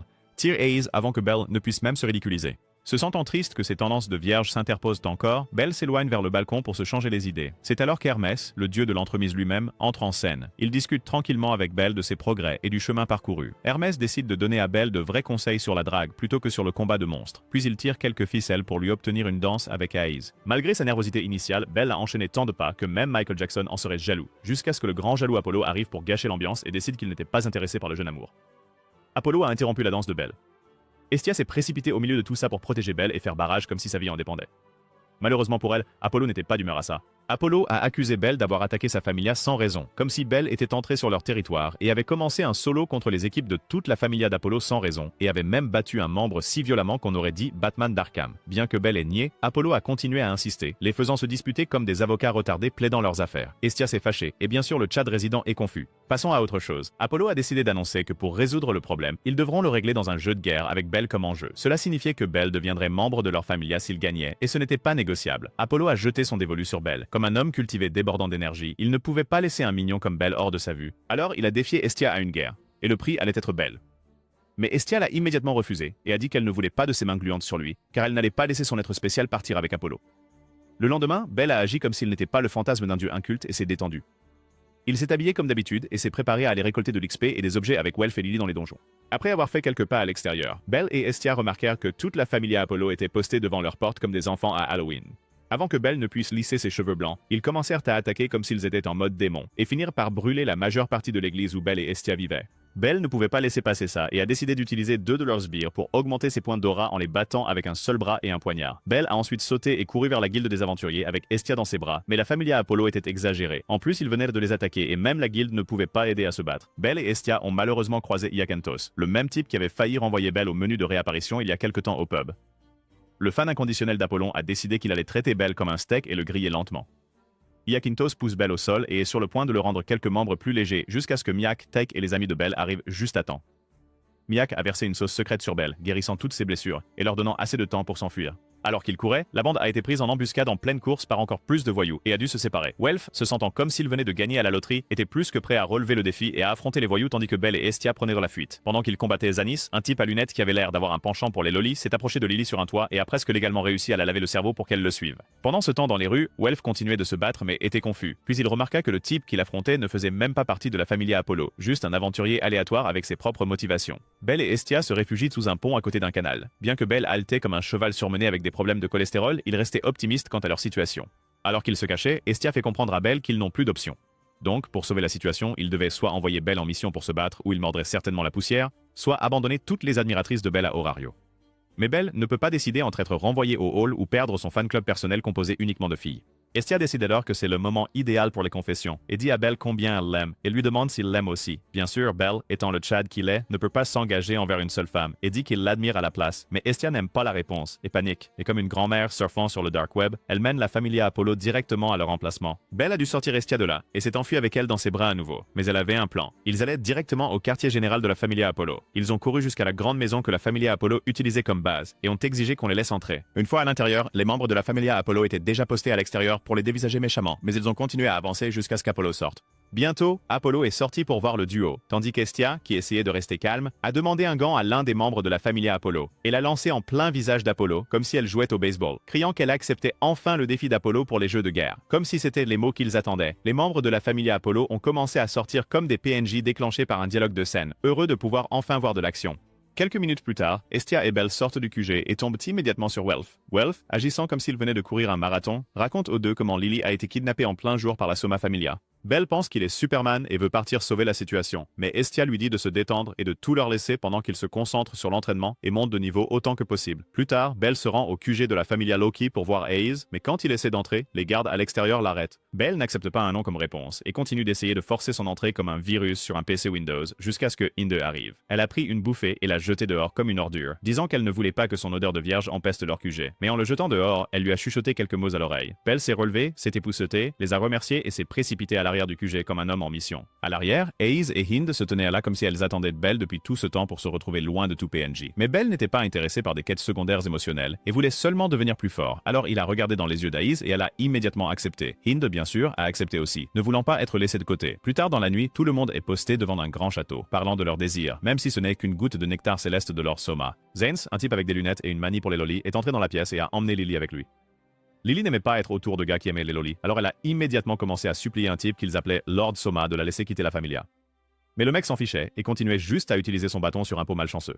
À ce moment-là, un aventurier de la famille a eu des idées sournoises pour obtenir rapidement de l'argent de Lily et lui dit que cela lui coûtera 10 millions pour quitter la familia, et Lord Soma s'en fiche même. Retour en arrière sur la conversation que Lily a eue avec Zanes sur le toit. Zanes a dit qu'ils allaient aider la familia Apollo à envoyer définitivement Estia et Belle au lobby, parce que selon lui, ils avaient légalement kidnappé Lily. Lily ne voulait pas qu'il arrive quoi que ce soit à son nouveau bienfaiteur dont elle profitait, alors elle s'est rendue à Zanes et à la familia Soma. Retour au présent. Zanes enferme Lily et lui dit qu'il va la transformer en esclave pour le reste de ses jours, et qu'il va la faire utiliser sa magie de transformation pour ses étranges fantasmes. Pendant ce temps, certaines des petites amies de Belle au pub parlaient des jeux de guerre. Mais ce qui les préoccupait toutes les deux, c'était qu'elles n'avaient pas vu leur petite amie, Belle ou Estia, depuis un moment. Et comment Estia allait manquer la réunion des dieux. Elle supposait que le duo avait déjà pris la route pour la ville suivante, mais redoutait, sachant que son petit ami n'est pas un clown qui fuit les combats. Pendant ce temps, Estia, Welf et quelques amis de Belle planifiaient une mission secrète pour libérer Lily de la cave à vin où ils l'avaient enfermée. Yuka a pris la parole et a demandé à Estia si elle était d'accord pour s'occuper d'un personnage secondaire plutôt que d'aider Belle à s'entraîner, mais elle a répliqué en lui disant que même si l'une des petites amies de Belle n'était pas prise en compte, Belle ne pourrait pas se battre à son maximum. De plus, elle ne pouvait pas simplement rompre sa promesse à Belle, car elle lui avait déjà promis qu'elle ne laisserait pas les gars de la Soma Familia utiliser Lily pour leurs fantasmes bizarres. Un peu plus tard, Apollo était sur le point de s'effondrer en pensant qu'Estia allait lui poser un lapin et annuler leur rencontre. Take et Miak l'ont défendu comme les amis cool qu'ils étaient et ont dit qu'elle était malade. Toujours à chercher un moyen de rabaisser Estia, a dit qu'elle avait probablement filé avec son petit ami vers la ville suivante pour éviter complètement les jeux de guerre.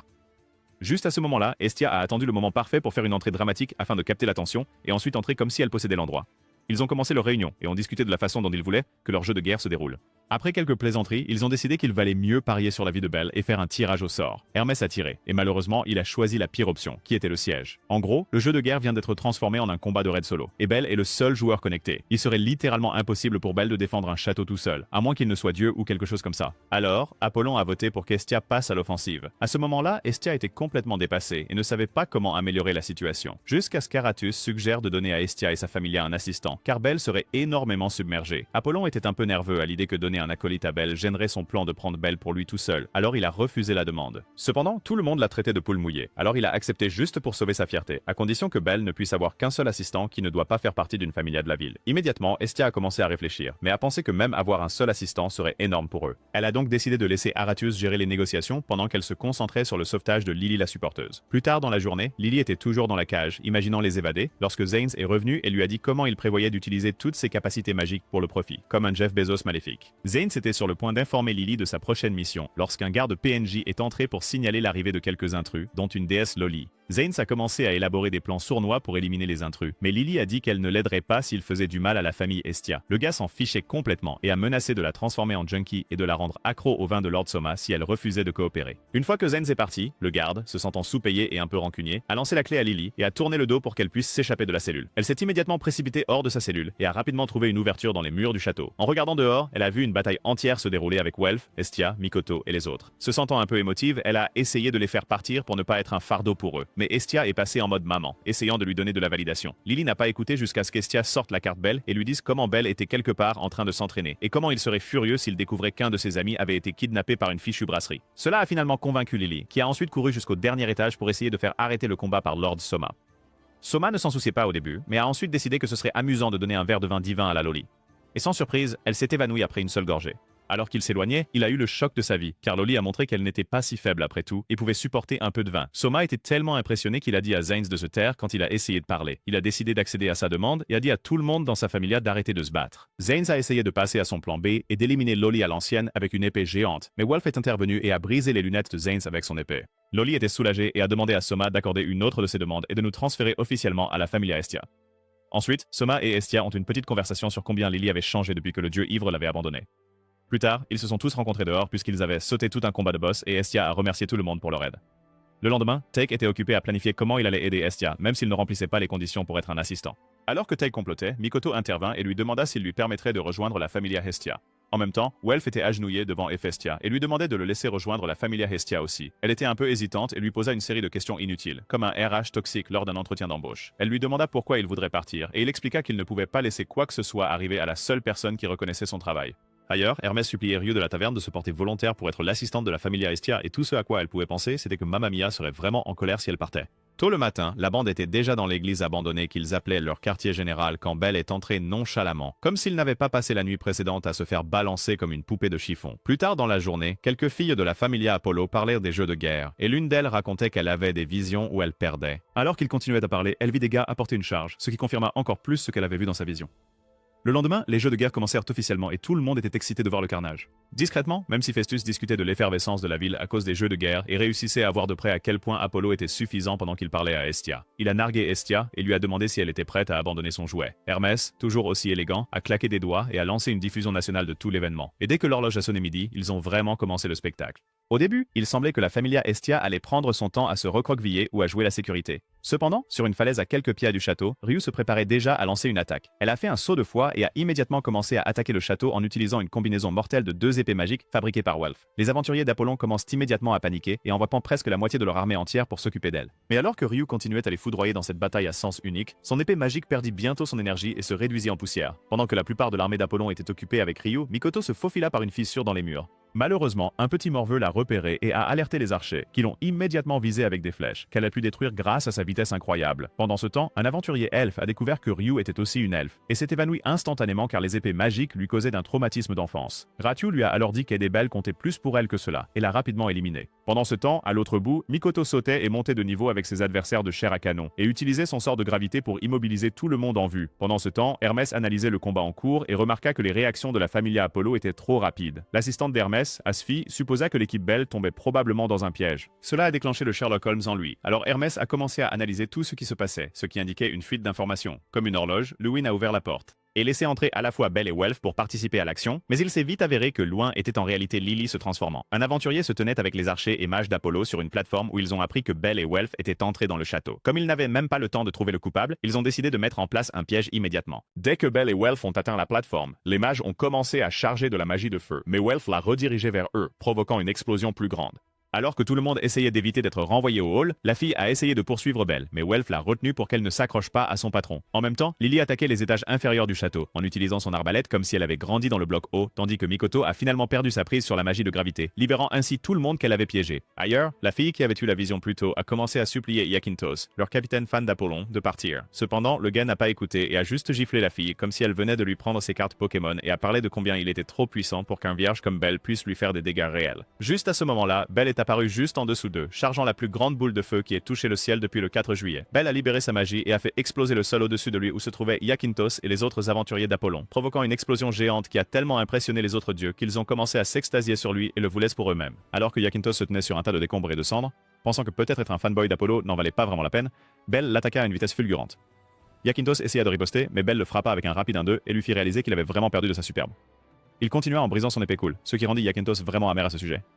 Juste au moment où Belle était sur le point de porter le coup final et de tout terminer, une fille l'attrapa. Mais Belle, étant un Tchad qui ne frappe pas les femmes, ne pouvait pas se libérer, et Iakintos en a profité pour charger une grosse attaque, sans se soucier de qui pourrait être touché. Belle pensait que c'était fini pour lui, jusqu'à ce que Lily intervienne et éloigne la fille de lui, lui permettant de faire une roulade et de s'échapper. Bien que Belle ait esquivé l'attaque, c'était comme un ex toxique et elle revenait sans cesse vers Belle, jusqu'à ce que Iakintos la fasse exploser juste devant Belle. Tout le monde pensait qu'il était fini, mais il avait encore un dernier souffle en lui, et se leva pour le combat final. Iakintos chargea Belle avec son autre épée, et Belle eut soudain des flashbacks de son entraînement avec Eisenhinda, et utilisa les mouvements pour battre Iakintos d'un seul coup de poing. Apollo, comme tous ceux qui avaient misé leurs économies ce jour-là, était visiblement confus par ce qu'il venait de voir, et a commencé à paniquer parce qu'il n'était pas prêt à rendre service à une déesse de petite taille avec des statistiques de poitrine maximale. Il a essayé de raisonner avec elle, mais Hestia était sur le point de faire paniquer Apollo au point qu'il abandonne de rage et lui donne sa richesse, dissout la Familia Apollo et s'exile d'Orario. Plus tard ce jour-là, la nouvelle Familia Hestia est allée à leur nouveau QG et Hestia a créé un nouvel emblème pour eux, un dessin du feu du cœur et un dessin d'une cloche. Les jours passèrent et Lily retourna au QG de la Familia Soma, non pas pour se battre, mais pour remercier Lord Soma pour tout. Cependant, Bro remuait nonchalamment ses ingrédients et lui dit de prendre soin d'elle. Estia l'attendait dehors comme une mère célibataire récupérant sa fille à l'école, et elles se rendirent toutes deux au nouveau QG de la Familia Estia, un immense manoir qu'elles avaient légalement volé à Apollo. Estia décida qu'elle devrait porter un toast à la victoire au jeu de guerre, mais les autres étaient confus puisque Lily, Mikoto et Welf avaient rejoint la Familia et étaient en tous des raisons de porter un toast. Estia a décidé d'expliquer que la meilleure nouvelle qu'ils avaient reçue jusqu'à présent était que Belle avait enfin atteint le niveau 3. Même les PNJ à la guilde en parlaient, oui. Pas seulement ça. Puisque Belle était le premier enfant et jouet de Estia, ils ont tous convenu qu'il devrait être le capitaine de la Familia Estia. Et en tant que nouveau capitaine, Belle a porté un toast à ses amis rejoignant la Familia, alors qu'ils parlaient de tous de la façon dont ils se sont débarrassés des étranges statues d'Apollon qui étaient partout, et que les membres d'Apollon adoraient probablement. Il y avait une chose à laquelle tout le monde pensait, et Estia leur a donné le feu vert. Welf et Mikoto avaient demandé quelque chose, et la Familia Goibunyu avait livré. Mikoto a obtenu un bain géant de taille queen qu'elle a pu apprécier toute seule, et Welf a obtenu un atelier de forge pour qu'il puisse continuer à fabriquer des outils impressionnants. Belle, Estia et Lily se promenaient autour du manoir, et Lily se demandait s'il dépensait un trop, mais Estia lui dit de ne pas s'en inquiéter. Belle suggéra rapidement d'engager des domestiques résidentes pour garder l'endroit propre, mais ils comprirent tous son plan pour avoir sa propre collection personnelle de petites amies, et rejetèrent son idée. Quand Belle est sorti, il a aperçu Daphné et Cassandra, les deux filles qui avaient presque empêché sa victoire au jeu de guerre, mais il avait déjà oublié cette partie. Daphné a dit que Cassandra avait oublié son oreiller dans le manoir et était sûre qu'il était là, et Belle, n'ayant rien de mieux à faire, l'a rapidement trouvé, ce qui a fait tomber Cassandra amoureuse immédiatement. Ils ont tous les deux décidé de revenir le lendemain, et c'est alors que Belle a découvert qu'il recrutait de nouveaux membres le jour suivant. Bien que les gars étaient un peu inquiets, Estia a assuré à tout le monde que c'était le moment idéal pour recruter de nouveaux membres, et le lendemain, leur pelouse était remplie de toutes sortes de personnes, principalement des PNJ, mais Belle et Estia étaient heureux que leur petite familia ait enfin de nouveaux membres. Welf n'était même pas sûr que la plupart de ces gens étaient des aventuriers, mais Estia a dit qu'ils venaient tous de l'extérieur de la ville pour voir les statistiques divines de poitrine et rejoindre la familia. Pendant que Welf était occupé à repérer tous les méchants, Lily faisait la même chose mais pour des raisons totalement différentes. Lily allait mettre une laisse à Belle à l'avance pour que personne ne le lui vole. Pendant ce temps, Mikoto n'était même pas sur la scène et était occupé à chercher des vêtements de rechange, après s'être trempé dans le bain un peu plus longtemps, tout en exposant presque ses énormes atouts de guerre. Mikoto trouva une boîte étiquetée « Ne pas toucher », qui était évidemment écrite par Estia. Pendant que Mikoto lisait la lettre, Estia parlait à toutes les personnes venues rejoindre la familia, les faisant tous la regarder pour pouvoir rejoindre. Juste au moment où Estia allait commencer ses entretiens pour un nouveau petit ami, Mikoto est entré en courant et est tombé à plat ventre. En essayant de ne pas trop montrer ses atouts, elle a montré le papier à Estia. Immédiatement, Estia paniqua et l'arracha, mais Mikoto avait déjà révélé qu'ils avaient une dette de 200 millions de vailles. Cela fit supposer aux nouveaux venus qu'Estia organisait les sessions d'entretien pour rembourser sa dette avec plus de main-d'œuvre. Alors ils commencèrent à se faire rares. Welf vérifia alors le papier et vit la signature de Dame Héphaïstos, et immédiatement Belle fit le lien et commença à paniquer, réalisant qu'il utilisait un couteau de 200 millions de vailles pour ses explorations de donjons. Cela le fit s'évanouir, pour se réveiller plus tard dans la journée dans une pièce avec Welf à ses côtés. Encore secoué après ce qui s'est passé plus tôt, il a demandé à Welf ce qui s'était passé, mais Welf a décidé que c'était le moment idéal pour se détendre. Pendant ce temps, Estia se relaxait dans le bain Taille Queen en pensant à quel point elle avait tout gâché, mais elle a ensuite commencé à entendre la voix de Belle et Welf. Plutôt que de se concentrer sur son bain, elle s'est approchée du mur pour écouter. Belle et Welf traînaient sans but dans le bain des hommes, et Welf complimenta de manière suspecte le corps de Belle. Belle, étant un type sympa, accepta le compliment comme si ce n'était rien de suspect. Estia continua d'écouter aux portes et dit même à Mikoto et Lily de se taire pour qu'elles puissent se concentrer correctement. Dans la salle de bain, Welf expliqua à Belle que tout le monde s'était inquiété quand il avait disparu, donc il ne devait plus trop réfléchir. Les gars parlèrent de tout ce qui avait mené à ce jour-là, et les filles dans l'autre pièce profitaient aussi des potins. Belle a également dit à Welf à quel point il est reconnaissant envers lui et tous ceux qui ont rejoint la familia. Il a vite commencé à bavarder et à se sentir émotif, et a commencé à dire à Welf ce qu'il ressentait à propos de tout et comment il avait l'impression de les avoir utilisés. Mais Welf l'a assuré que ce n'était pas le cas. Estia était un peu trop émotive et a grimpé sur la cloison en essayant d'atteindre Belle, exposant presque ses traits divins. Plus tard, Estia a admis qu'elle avait peut-être un peu exagéré, et maintenant ils étaient accablés par une dette générationnelle. Alors elle a supplié tout le monde de l'aider, et ils ont tous accepté. Alors que tout le monde prenait des collations et des boissons, quelqu'un a frappé à la porte. Mikoto a couru pour répondre et a vu son ancienne coéquipière Chigusa. Elle a essayé de l'inviter à dîner, mais Chigusa n'en voulait pas. Alors elle a chuchoté de mauvaises nouvelles à Mikoto au sujet d'un incident impliquant une fille renarde. Un soir, une dame vêtue d'une armure scénaristique envoie de nombreuses travailleuses impatientes de ramener des hommes pour qu'ils puissent faire un entraînement intense ensemble. Pendant ce temps, Mikoto a menti en disant qu'elle allait se coucher alors qu'elle attendait évidemment de s'éclipser. Une fois la voie libre, Mikoto a sauté par la fenêtre et s'est enfui. Mais Belle, Welf et Lily l'ont vue et ont décidé de la suivre. Ils la poursuivirent si vite que Belle faillit vomir et avait retrouvé Chigusa, son ancienne coéquipière. Ils les suivirent un moment jusqu'à ce qu'elles arrivent au quartier des plaisirs, un endroit où de jeunes aventuriers devenaient des hommes et pouvaient avoir un entraînement intense pour faire avancer l'intrigue. Ils décidèrent de continuer à suivre Mikoto et Chigusa, mais Lily ne voulait jamais que Belle vienne dans un endroit comme ça pour qu'on ne le lui vole pas. Welf se lissa les cheveux en arrière et suivit, mais sa réaction montrait clairement qu'il était un fichu puceau. Lily a essayé d'arrêter une femme qui draguait Belle, tandis que Mikoto et Chigusa étaient acculés par des types qui ressemblaient à des vendeurs d'abonnements de gym. Ils ont donc dû abandonner Belle dans les griffes d'une autre femme pour sauver les deux. Welf et Lily ont réussi à sauver Mikoto et Chigusa et ont exigé de savoir pourquoi elles étaient là. Chigusa a admis que c'était de sa faute d'avoir entraîné Mikoto avec elle. Apparemment, un ami d'enfance à eux travaillait comme instructeur de fitness, alors ils ont dû venir voir par eux-mêmes. Lily a commencé à agir comme une adulte responsable et leur a dit qu'ils n'auraient pas dû venir seuls. Et c'est à ce moment-là que Welf a remarqué que Belle avait disparu. Pendant ce temps, Belle se trouvait quelque part dans le quartier chaud, submergé par la quantité de scènes qu'il voyait. Il a essayé de s'échapper, mais s'est quand même perdu. Il a commencé à se promener, mais son charme était si écrasant que toutes les dames le déshabillaient du regard. Il continua à marcher jusqu'à ce qu'il tombe sur le dieu, Hermès. Hermès taquina Belle sur sa présence dans le quartier chaud. Mais quand Belle essaya d'expliquer la situation correctement, Hermès le coupa et lui demanda de ne dire à personne qu'il l'avait vu là. En guise de petit cadeau de remerciement, Hermès donna à Belle un petit amplificateur de corps pour l'entraînement, ce qui faillit étouffer Belle. Alors qu'il s'enfuyait, il a failli traverser le terrain d'une femme, mais il s'est arrêté à mi-chemin. La femme s'est présentée comme Isia et a demandé à Belle d'acheter ses services d'entraînement pour la nuit. Elle a ensuite mis Belle dans une prise corporelle et a forcé son visage contre son terrain de toute façon. Elle l'a maintenu contre son corps, jusqu'à ce que quelques-unes de ses amies arrivent et demandent si Belle était un nouveau client. Ils continuaient tous à parler de combien Belle était mignon, jusqu'à ce que l'un d'eux remarque que Belle était le petit débutant, le même qui avait gagné les récents jeux de guerre. Ils ont tous encerclé Belle et l'ont emmené dans un grand bâtiment où il a vu une dame avec des statistiques de poitrine super maximisées. Ils l'appellent tous Lady Ishtar. Belle se souvient d'une conversation avec Ina il y a quelque temps à propos de la familia Ishtar étant l'une des plus puissantes d'Orario et réalisa instantanément qu'il était cuit. Comme toutes les autres salles étaient indisponibles, Belle devait attendre avec toutes les femmes qui le voulaient dans une salle d'attente comme s'il attendait une opération. Il a essayé de s'en sortir en disant qu'il venait d'une autre familia. Mais les femmes n'en voulaient pas. Tout ce qu'elles voulaient, c'était sa sauce secrète. Alors qu'il planifiait, une femme géante extrêmement laide, ressemblant à un croisement entre un hippopotame et une grenouille, a fait irruption en disant qu'elle sentait une vierge fraîche et inexploitée. Il l'appelait Phryné et elle n'avait qu'une chose en tête, Belle. Elle regarda Belle et décida instantanément qu'il était son type et qu'elle le voulait pour elle toute seule, mais les autres filles qui attendaient n'étaient pas prêtes à laisser cela se produire. Phryne essaya de les faire partir pour qu'elle puisse avoir Belle pour elle, mais elle ne voulait pas qu'elle ruine Belle comme elle l'avait fait avec tant d'autres gars. Pendant que toutes les femmes se disputaient pour savoir qui aurait la priorité, Belle a essayé de s'échapper discrètement, mais elles l'ont toutes vue et ont commencé à le poursuivre comme s'il était une proie. Belle a pris la fuite et a commencé à courir et à esquiver le parcours d'obstacles. Il est sorti du bâtiment et s'est caché dans quelques buissons. Quelques minutes plus tard, Belle entendit d'autres femmes parler d'une récompense offerte à quiconque pourrait l'attraper. Belle commençait à en avoir assez de la situation, mais il continua jusqu'à ce qu'il entende des femmes derrière lui. Alors, il se précipita dans un bâtiment au hasard. Il pensait les avoir semées jusqu'à ce qu'il entende d'autres pas. Alors, il est juste entré dans une pièce au hasard et a fermé la porte. Belle s'est détendue et a remarqué que la pièce en face de lui avait une lumière allumée. Alors il a décidé d'entrer pour voir ce qui se passait. Une fois à l'intérieur, Belle a vu une jolie fille renard avec un kimono rouge, ce qui l'a complètement stupéfié. La fille renard s'est ensuite présentée comme Haruhime et a dit à Belle qu'elle était à lui pour toute la nuit. Belle était encore confus, mais Haruhime l'a entraîné vers le lit. Il a glissé et ils sont tombés à plat sur le lit dans une position suspecte, ce qui a poussé Haruhime à demander si c'était la première fois que Belle faisait avancer l'intrigue, ce à quoi il a répondu « Oui ».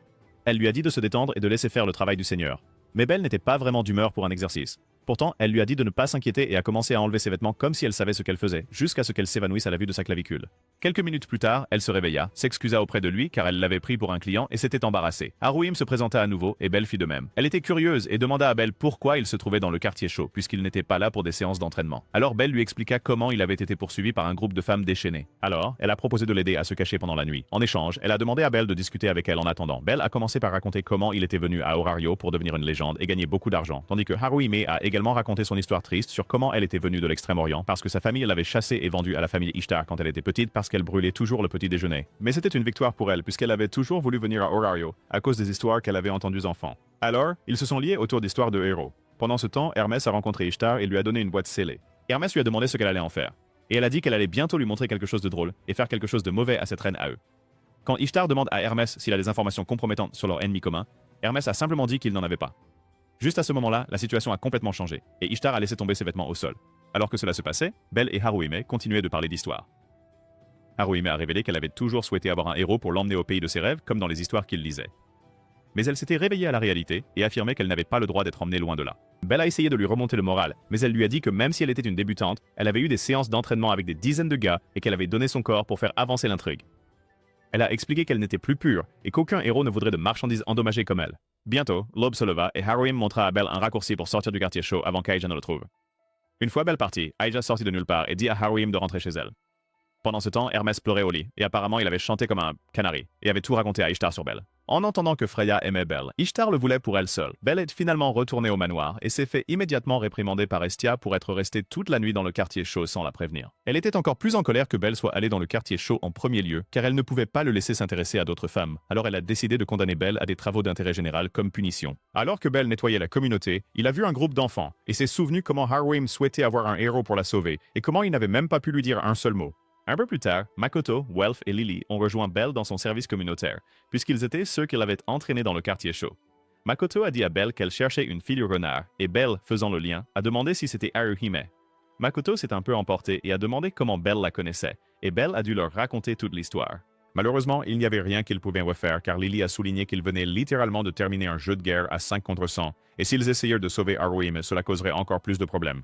Pendant ce temps, Hermès suppliait Mamma Mia au peuple de l'aider à transmettre un message à Freya. Mamma Mia n'était pas d'accord jusqu'à ce qu'Hermès mentionne qu'Ishtar avait maintenant des vues sur Belle.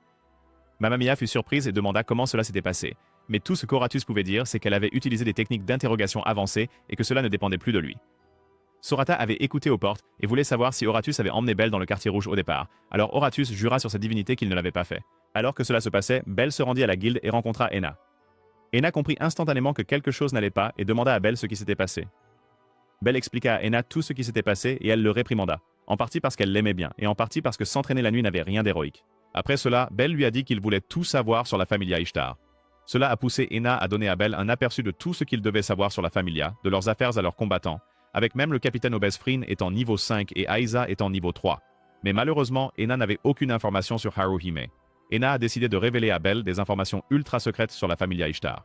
Elle a dit à Belle que certaines factions se plaignaient que la familia Ishtar avait triché avec des compétences et caché leur véritable puissance à la guilde. Mais lorsque la guilde a enquêté, rien n'en est sorti et la familia Ishtar a intimidé les factions qui se plaignaient pour les soumettre, et a même poursuivi la guilde en justice et en a tiré beaucoup de butin. Ainsi, maintenant, la guilde ne pouvait plus intervenir dans le quartier rouge. Kirill a terminé leur conversation en disant à Belle de ne pas s'impliquer avec la familia Ishtar. Plus tard dans la journée, Belle se promenait, pensant à quel point Lily avait raison sur le fait que fréquenter Haruhime ne valait pas la peine d'être pris pour cible par la familia Ishtar.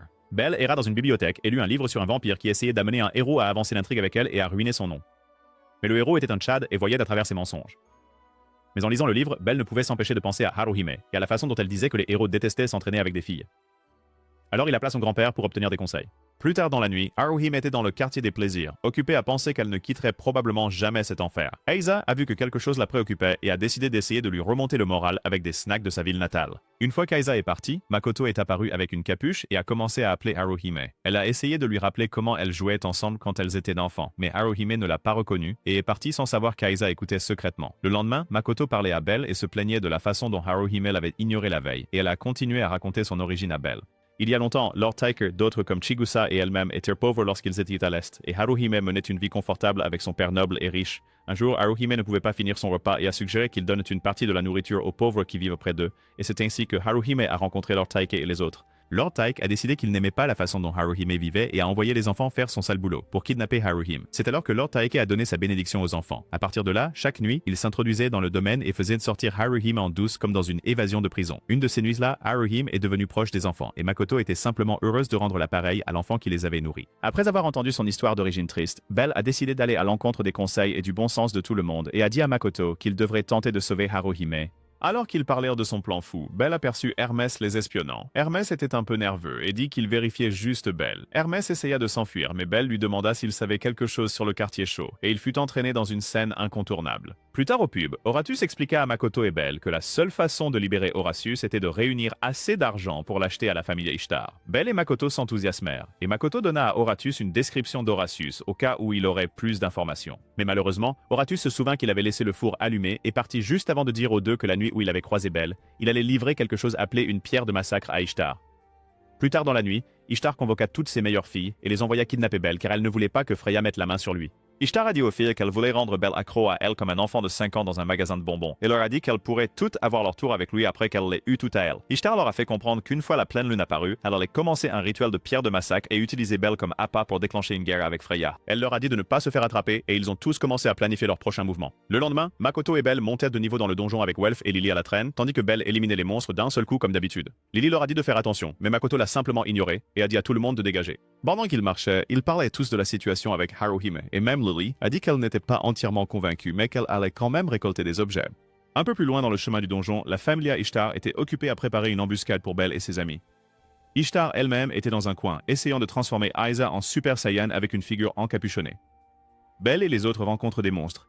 Et même s'ils sont forts, le nombre de monstres était trop important pour eux et ils ont fini par être séparés. Belle a essayé d'utiliser de la magie pour vider la pièce, mais il a été tiré par le col par quelqu'un qu'il ne pouvait pas voir. Belle a été traîné dans une partie sombre du donjon par Aiza, ce qui l'a rendu confus face à la situation bizarre ainsi qu'à la raison pour laquelle elle semblait avoir pris un bain de paillettes. Belle a essayé de combattre le Super Saiyan à petit budget, mais elle était trop forte et il semblait qu'il allait mourir vierge. Heureusement pour lui, Makoto remarqua qu'il avait disparu et se précipita à son secours tel un chevalier en armure étincelante. Makoto donna à Belle suffisamment de temps pour se relever et retourner au combat, mais cela s'avéra inutile car Aiza commença à s'en prendre à Makoto et Belle comme un beau-père sous influence. Elle repoussa Makoto de quelques pas et commença à battre Belle jusqu'à lui faire perdre ses cheveux blancs. Belle se remit rapidement et tenta de riposter, mais elle encaissait tous ses coups comme Madame Pac-Man. Quand il est tombé, il a vu Makoto par terre derrière Aiza aussi. Et avant qu'il ne puisse faire quoi que ce soit, Frin est apparu de nulle part et l'a assommé. Ils ont laissé le corps de Belle avec celui de Makoto, et Aiza a dit aux filles de s'assurer qu'elle ne lui endommage pas le cerveau en s'échappant. Quand Haruhime est entrée, elle a reconnu Belle comme le nouvel ami qu'elle s'était fait il y a quelque temps et s'est sentie mal d'avoir aidé à le kidnapper. Un peu plus tard, Belle se réveilla enchaînée à un mur dans une cellule sombre. Il regarda autour de lui et regretta instantanément de ne pas s'être lavé les yeux à l'eau de Javel en voyant que Frin se tenait dans la cellule avec lui. Pendant ce temps, Aiza et le reste des filles étaient à la recherche de Frin. Apparemment, elle ne pouvait pas se contrôler et avait décidé qu'elle méritait la première bouchée de Belle. Alors, elle l'avait kidnappée. Haruhime entendit cela et courut chercher Makoto. Elle s'excusa auprès d'elle et disparut mystérieusement, mais pas avant d'avoir laissé tomber la clé dans sa cellule. Pendant ce temps, Belle s'évanouissait à la vue de la bave de crapaud géant et faisait tout ce qu'il pouvait à ce moment-là pour se libérer et s'enfuir. Fury était enragée par les hormones, alors elle lui lécha le visage pour lui montrer qu'elle était sérieuse.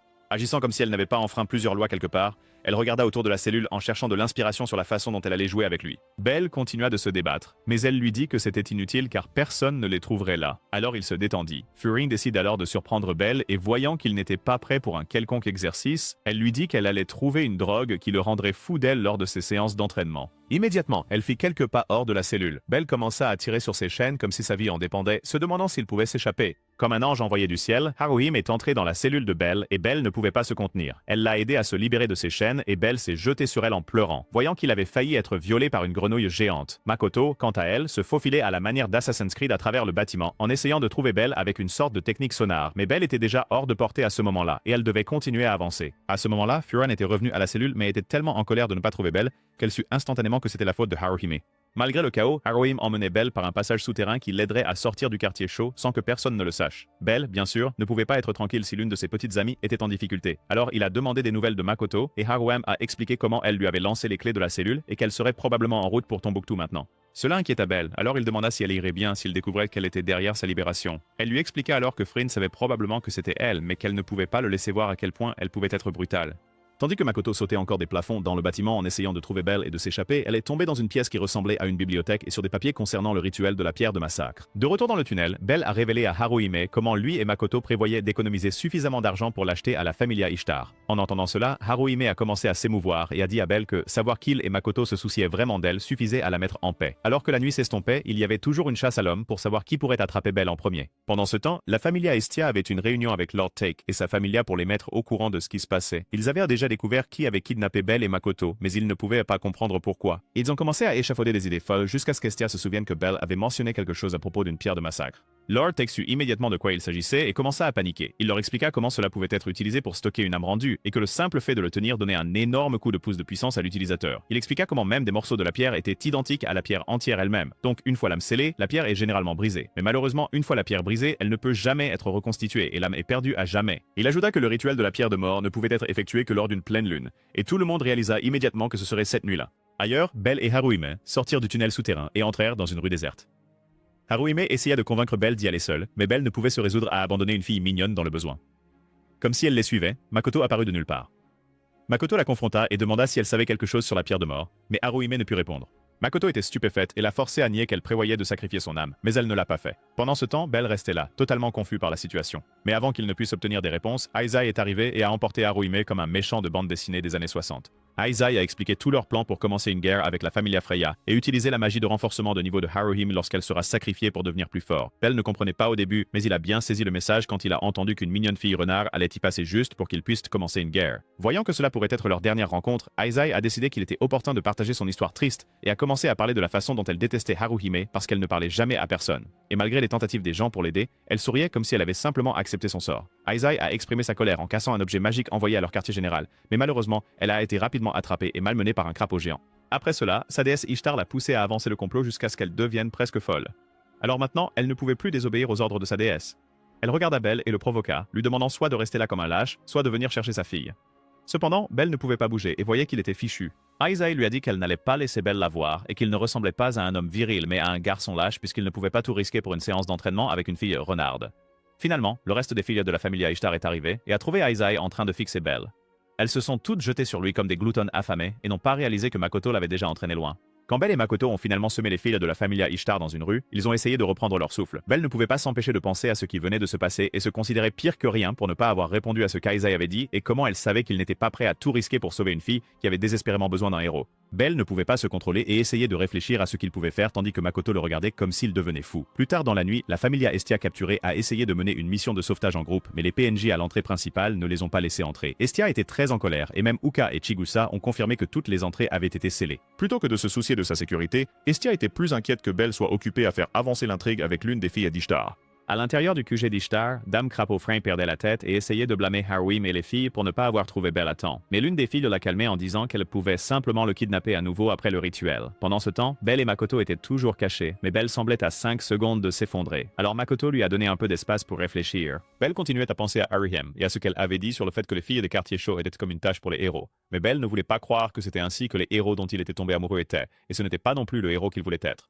Makoto est revenu et a suggéré qu'ils rentrent chez eux et calment leurs nerfs avec un bain moussant, mais Belle était toujours inquiet et a décidé qu'il allait ignorer à nouveau les avertissements de tout le monde et sauver Haruhime même si la famille Ishtar venait pour eux tous. Makoto ne pouvait pas croire que Belle irait si loin et cela l'a rendue un peu émotive et elle l'a remerciée. Pendant ce temps, Aizai cultivait Laura, mais les autres filles d'Ishtar s'inquiétaient que Belle ne vienne pas. Mais Aizai avait déjà provoqué Belle et savait qu'il était un homme cultivé qui ne supportait pas de voir des femmes en danger. De l'autre côté, Belle et Makoto faisaient des plans de dernière minute pour sauver Haruhime, une fois pour toutes. Makoto allait chercher et essayer de sauver Haruhime, et si elle échouait, Belle allait trouver et détruire la pierre de massacre. Une fois Makoto parti, Belle commença à ressentir un peu de pression, mais il se rappela qu'il avait encore une protection scénaristique inutilisée, et commença à cultiver Laura. Il courut jusqu'à l'entrée du QG de la famille Ishtar et chargea une explosion si puissante qu'elle élimina tout le monde d'un seul coup. Belle entra ensuite dans le bâtiment et, tandis que les filles d'Ishtar tentèrent de l'encercler, Belle les éliminait d'un seul coup, comme s'il s'agissait d'un exercice de tir. En quelques minutes, de la fumée a commencé à sortir du QG, et même Estia et les autres qui n'étaient même pas autorisés à s'approcher ont pu la voir. Les filles gardant la porte contre Estia et les autres ont vu la fumée et ont commencé à paniquer, mais se sont rappelées qu'elles avaient l'ordre de ne laisser passer personne.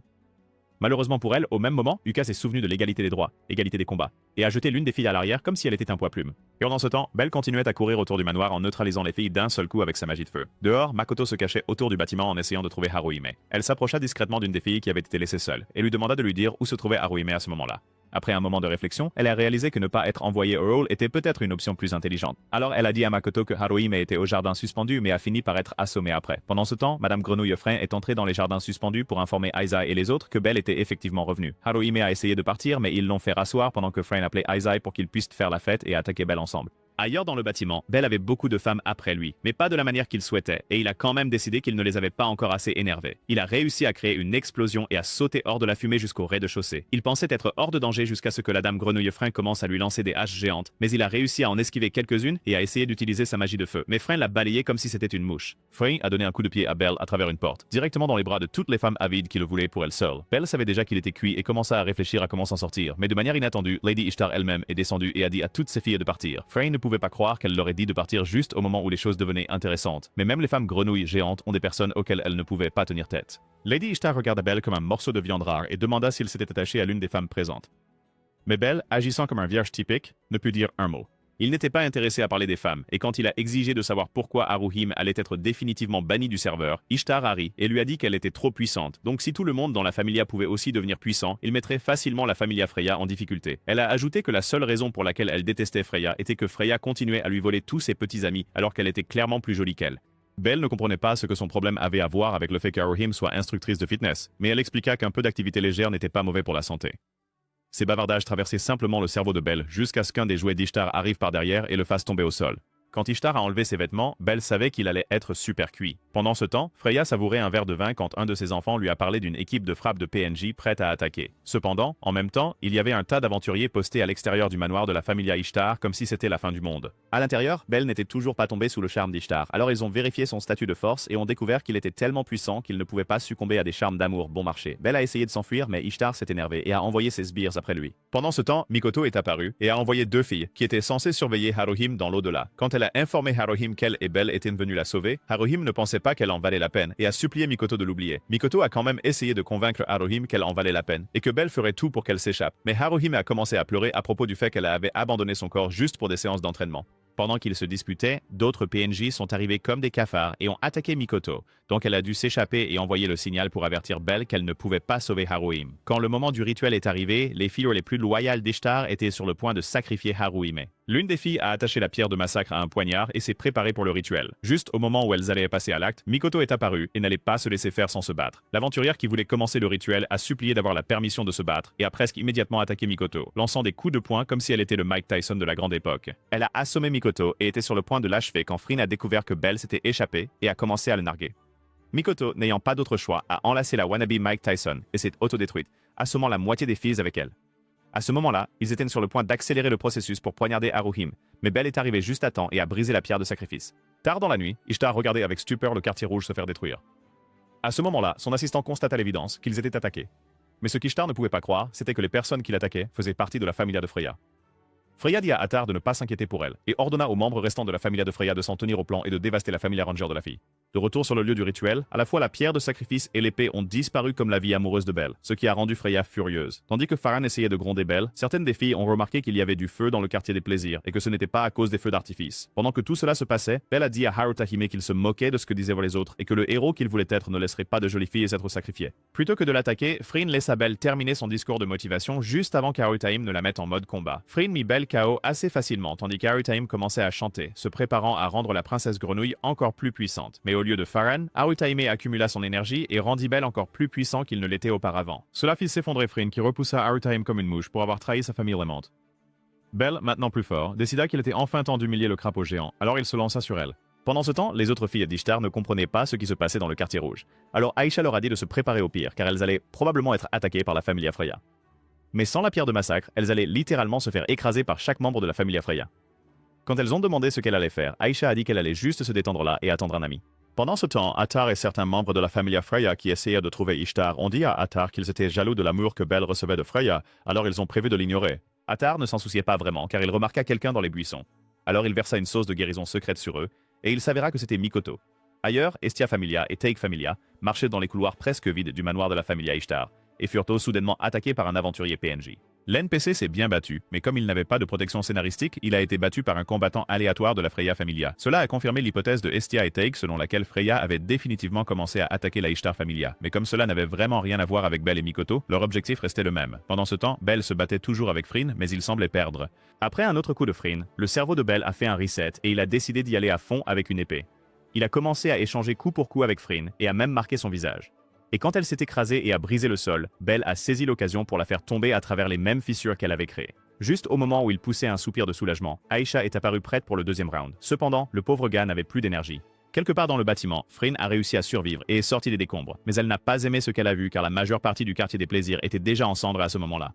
Juste au moment où elle pensait avoir assez de problèmes, Attar est sorti de l'ombre et Freen a commencé à vraiment paniquer. Elle a fait le lien et a réalisé qu'ils étaient derrière l'incendie du quartier des plaisirs, alors elle a essayé d'attaquer Attar. Malheureusement pour elle, Attar était une véritable force de la nature et l'arrêta d'une seule main. Freen essaie de supplier pour sa vie et même de s'offrir en échange, mais son erreur fut de dire qu'elle était plus jolie que Freya. Attar ne pouvait tolérer aucune insulte envers Freya, alors il fit ce que Belle ne pouvait pas et l'élimina d'un seul coup de poing. Pendant ce temps, Mikoto se réveilla bientôt pour se retrouver portée par Lord Take. Elle se demanda pourquoi ils étaient tous là et révéla qu'elle avait une idée de l'endroit où se trouvait Belle. À ce moment-là, Belle faisait de son mieux pour parer Aisha. Bien qu'il ait obtenu une augmentation de niveau, Aisha n'allait pas le laisser s'en aller avec Haruhime. Alors elle lui expliqua comment les gens essaieraient toujours de s'emparer de son pouvoir pour eux-mêmes. Mais Belle ne voulait rien entendre de tout cela. Même après que l'augmentation de niveau se soit dissipée, il continuait à tenir tête à Aisha. Pendant ce temps, Ishtar s'effondrait en se demandant pourquoi Freya venait de détruire tout le quartier rouge pour Belle. Mais elle pouvait simplement lui demander elle-même, car Freya est apparue de nulle part, semblant être venue pour pour une danse et non pour un combat. Les deux dernières fois, Ishtar essayait de la sauver, mais elles sont instantanément charmées par Freya. Ishtar a essayé de s'excuser, mais comme la tsundere ultime, Freya a dit à Ishtar que toute femme qui tenterait de faire un geste envers Belle serait punie, y compris elle. Pendant ce temps, Hermès profitait simplement du spectacle et ne s'attendait honnêtement pas à ce que les choses se passent ainsi, mais il était content que ce soit le cas. Belle, qui se battait toujours contre Aïcha, tenait bon jusqu'à ce qu'elle décide de ne plus jouer franc jeu et utilise un sort d'amélioration. Belle, quant à lui, a décidé de charger son compétence Argono pour un dernier combat contre Isersha. Pendant ce temps, Asfi a demandé pourquoi tout le monde semblait aller à l'extrême pour Belle, et Hermès a répondu qu'ils allaient faire de Belle le dernier des grands héros. De retour au combat, Izu a essayé d'éliminer Belle, mais il a contré et l'affrontement a brisé leurs deux épées. Belle a foncé sur Izu et a lancé son attaque finale, directement dans son ventre, la vainquant et sauvant Haruhime. Pendant ce temps, Ishtar montait en courant quelque part dans le bâtiment, essayant d'échapper à Freya, mais les escaliers se sont soudainement arrêtés et elle n'avait plus nulle part où aller. Comme un méchant de film d'horreur, Freya marchait lentement vers Ishtar, s'assurant que tout le monde entendait chacun de ses pas. Ishtar vit le dernier de ses hommes et pensa qu'elle avait encore une chance. Alors elle provoqua Freya en lui disant que les charmes divins ne fonctionneraient pas sur Belle. Cela intrigua Freya, mais elle s'en moquait vraiment. Alors elle retourna le dernier homme d'Ishtar contre elle et la gifla si fort qu'elle perdit connaissance comme le reste de sa familia. Au loin, une grande armée se faisant appeler l'Empire Rekia se préparait à combattre nul autre qu'Orario. L'armée se précipita dans la bataille et un seul homme se tenait entre eux et la gloire. Malheureusement pour eux, l'homme avait une hache géante et les héros avec de grandes haches étaient toujours surpuissants. Des soldats blessés affluaient dans la tente de leur général et lui racontaient comment il se faisait complètement massacrer sur le champ de bataille. Pendant ce temps, Haruhime disait au revoir à Aiza à l'entrée du manoir de la familia Hestia et la remerciait pour tout ce qu'elle avait fait pour elle jusqu'à présent. Quand Belle a demandé à Aiza ce qu'elle allait faire ensuite, elle a dit qu'elle allait voir les rangs de l'armée d'Orekia. Belle, bien sûr, ne savait pas ce que c'était. Alors ils ont dû lui expliquer que c'était une grande armée dirigée par Lord Ares, mais qu'il n'était pas à la hauteur de n'importe quel aventurier et finissait par être de la chair à canon dans la guerre. Aiza a dit à Haruhime qu'elle était maintenant libre de faire pratiquement tout ce qu'elle voulait, et a fait comprendre à Belle qu'elle était désormais sa responsabilité. Quand Aiza a rejoint ses amis, ils ont parlé du fait que Haruhime n'avait jamais vraiment travaillé avec qui que ce soit. Plus tard dans la journée, Belle a rencontré Hermès au pub et lui a raconté qu'il avait maintenant une petite amie de plus. Hermès était content que Belle soit sain et sauf, et Belle le remercia pour le conseil sur la pierre de massacre. Hermès ne pouvait pas supporter le regard et insista sur le fait que ses efforts avaient joué le plus grand rôle. Après cela, Hermès a commencé à jacasser sur les 3 grandes quêtes. Apparemment, un héros devait trouver 3 monstres qui s'étaient échappés des donjons il y a longtemps. 2 des monstres, Behemoth et Léviathan, avaient déjà été vaincus il y a longtemps par 2 des familles les plus puissantes à avoir jamais existé, les familias Zeus et Hera. Les 2 familias se sont associées pour affronter le 3e monstre, mais elles ont toutes été supprimées avec le bouton de contrôle. Le dernier monstre était un monstre de conte de fées, un gigantesque dragon noir à un œil au fond du donjon Oratoria. Mais Hermès affirmait que ce n'était pas qu'un conte de fées, car le dragon existait vraiment, et que le monde avait encore besoin de son héros. Ailleurs, Arès était en train de s'effondrer, car ses armées se faisaient massacrer au combat. L'assistant d'Arès, Morius, lui a dit clairement qu'ils ne sont que de la chair à canon pour les aventuriers d'Orario, et ils ont aussi commencé à se chamailler. De retour au manoir de la familia Hestia, Haruhime était devenue une servante, et Belle est entrée alors qu'elle parlait de la difficulté de faire la lessive pour 6 personnes. Alors il a essayé d'aider, mais a accidentellement ramassé une armure scénaristique du panier. Hestia est devenue super jalouse de la proximité entre Belle et Haruhime. Alors elle a interdit aux hommes et aux femmes de se toucher dans sa familia. Quelques minutes plus tard, Lily et Hestia se disputaient à propos de ce qui s'était passé quand Welf est entré. Confus, car il n'avait aucune idée de ce qui se passait. Lily a accusé Hestia de vouloir garder Belle pour elle seule. Alors Hestia a retiré la règle du toucher, mais a dit pas de flirt à la place. Mais à cause de Makoto et Welf, elle a décidé que l'amour entre Dieu et humain était totalement valable. Lily l'a de nouveau interpellé, mais elle l'a simplement ignoré et a demandé à Belle s'il serait ouvert à une romance entre un dieu et un humain. Mais Belle a évité la question comme la peste, ce qui a brisé le cœur d'Hestia. Alors elle s'est enfuie. Pendant ce temps, Belle, étant un Tchad qui ne connaissait rien à la romance, était confus. Mais après quelques explications de ses amis, il a réalisé qu'il avait vraiment fait une erreur et est allé chercher Hestia. Ailleurs, des commerçants d'Orario transformèrent les champs de bataille en leur terrain de chasse et apparaissaient partout pour vendre des marchandises fabriquées à Orario aux soldats et aux voyageurs. Aiza était occupé, cherchant un homme parfait pour apaiser son appétit, mais ils étaient tous des déchets. Après avoir entendu qu'un général était à proximité, Aiza et ses filles ont décidé de l'attaquer. Pendant ce temps, Ares concoctait la stratégie la plus stupide de l'histoire de la guerre et pensait que ce serait peut-être une bonne idée de piller une ville pleine de dieux et d'aventuriers capables de terrasser d'un coup tout le monde dans son armée. Mais avant que Marius ne puisse même lui faire entendre raison, Ares s'enfuit. Ailleurs, Belle était occupée à se promener dans les rues d'Orario, à la recherche de Hestia quand il est tombé sur Miache et Dame Héphaïstus, qui lui ont proposé de l'écouter puisqu'ils ne savaient pas où était Hestia. Lorsque Belle s'est assise avec les 2 dieux et leur a demandé si les dieux tombaient un jour amoureux des mortels, ils ont souri un peu et ont dit à Belle que, même si l'amour pouvait différer, tous les dieux aiment leurs enfants, et cela incluait l'amour romantique. Belle a essayé d'expliquer comment les dieux et les mortels étaient complètement différents, mais Miak a souri et lui a demandé de quoi il avait vraiment peur. Ils ont tous deux conseillé à Belle que si un dieu essayait de se rapprocher de lui, il devrait envisager de l'accepter sans hésitation, même s'il aime quelqu'un d'autre. Pendant ce temps, Hestia était complètement bouleversée par la haute estime que Belle avait pour les dieux et par le fait qu'il l'avait carrément rejetée. Alors qu'Hestia s'effondrait, elle a été appelée par un PNJ et s'est retrouvée entraînée dans une quête secondaire. Pendant ce temps, Ares et Marius étaient à l'extérieur des murs de la ville, essayant de s'infiltrer sans que personne ne les remarque. Marius a traité Ares d'idiot pour avoir pensé qu'un dieu apparaîtrait juste pour qu'il puisse les kidnapper facilement. Mais ensuite, Hestia est effectivement apparue, exactement comme Ares s'y attendait, alors il a kidnappé un dieu et s'est enfui. Un peu plus tard, Belle quitte Miache et Dame Héphaïstos après avoir reçu quelques conseils sur comment se rapprocher des dieux et a vu Ace courir quelque part. Il l'a suivi pour retrouver Loki et Finn, où elle l'a informé de ce qui s'était passé. Loki a confirmé qu'Hestia avait été capturée et que c'était grâce à Ganesha qu'il l'avait laissé sortir de la porte. Finn annonce une mauvaise nouvelle sur le fait qu'il ne pouvait pas envoyer d'équipe de recherche parce que les ravisseurs s'étaient séparés et qu'ils ne savaient pas qui avait Hestia. Et pire encore, ils connaissaient mieux les routes à l'extérieur d'Horario. Ace a essayé de se porter volontaire, et comme elle est la plus forte, personne de mieux. Cependant, Belle ne pouvait pas la laisser faire tout le travail, alors il a décidé de la rejoindre. Et même Hermès a donné un coup de main en envoyant Asfi pour les aider à trouver Hestia. Immédiatement, Belle et Ace sont allés sous la pluie et ont commencé leur recherche d'Hestia en suivant une lumière clignotante dans le ciel.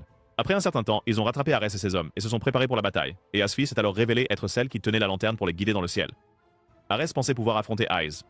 Malheureusement, Ace était de plusieurs niveaux au-dessus de lui et a facilement brisé son épée comme du pain rassis. Juste à ce moment-là, Belle s'est faufilée derrière Ares et a essayé d'attraper Hestia, mais malheureusement, Hestia a glissé et est tombée du rebord et Belle, sans réfléchir, a plongé après elle et Ace aussi, laissant seulement Alfie s'occuper des hommes d'Ares. Dans une maison perdue au milieu de nulle part, Hestia était allongée dans un lit avec Belle à ses côtés, attendant qu'elle se réveille. Belle lui a apporté de l'eau et lui a dit qu'ils étaient dans un village dans la vallée, ajoutant qu'ils étaient dans la maison du chef.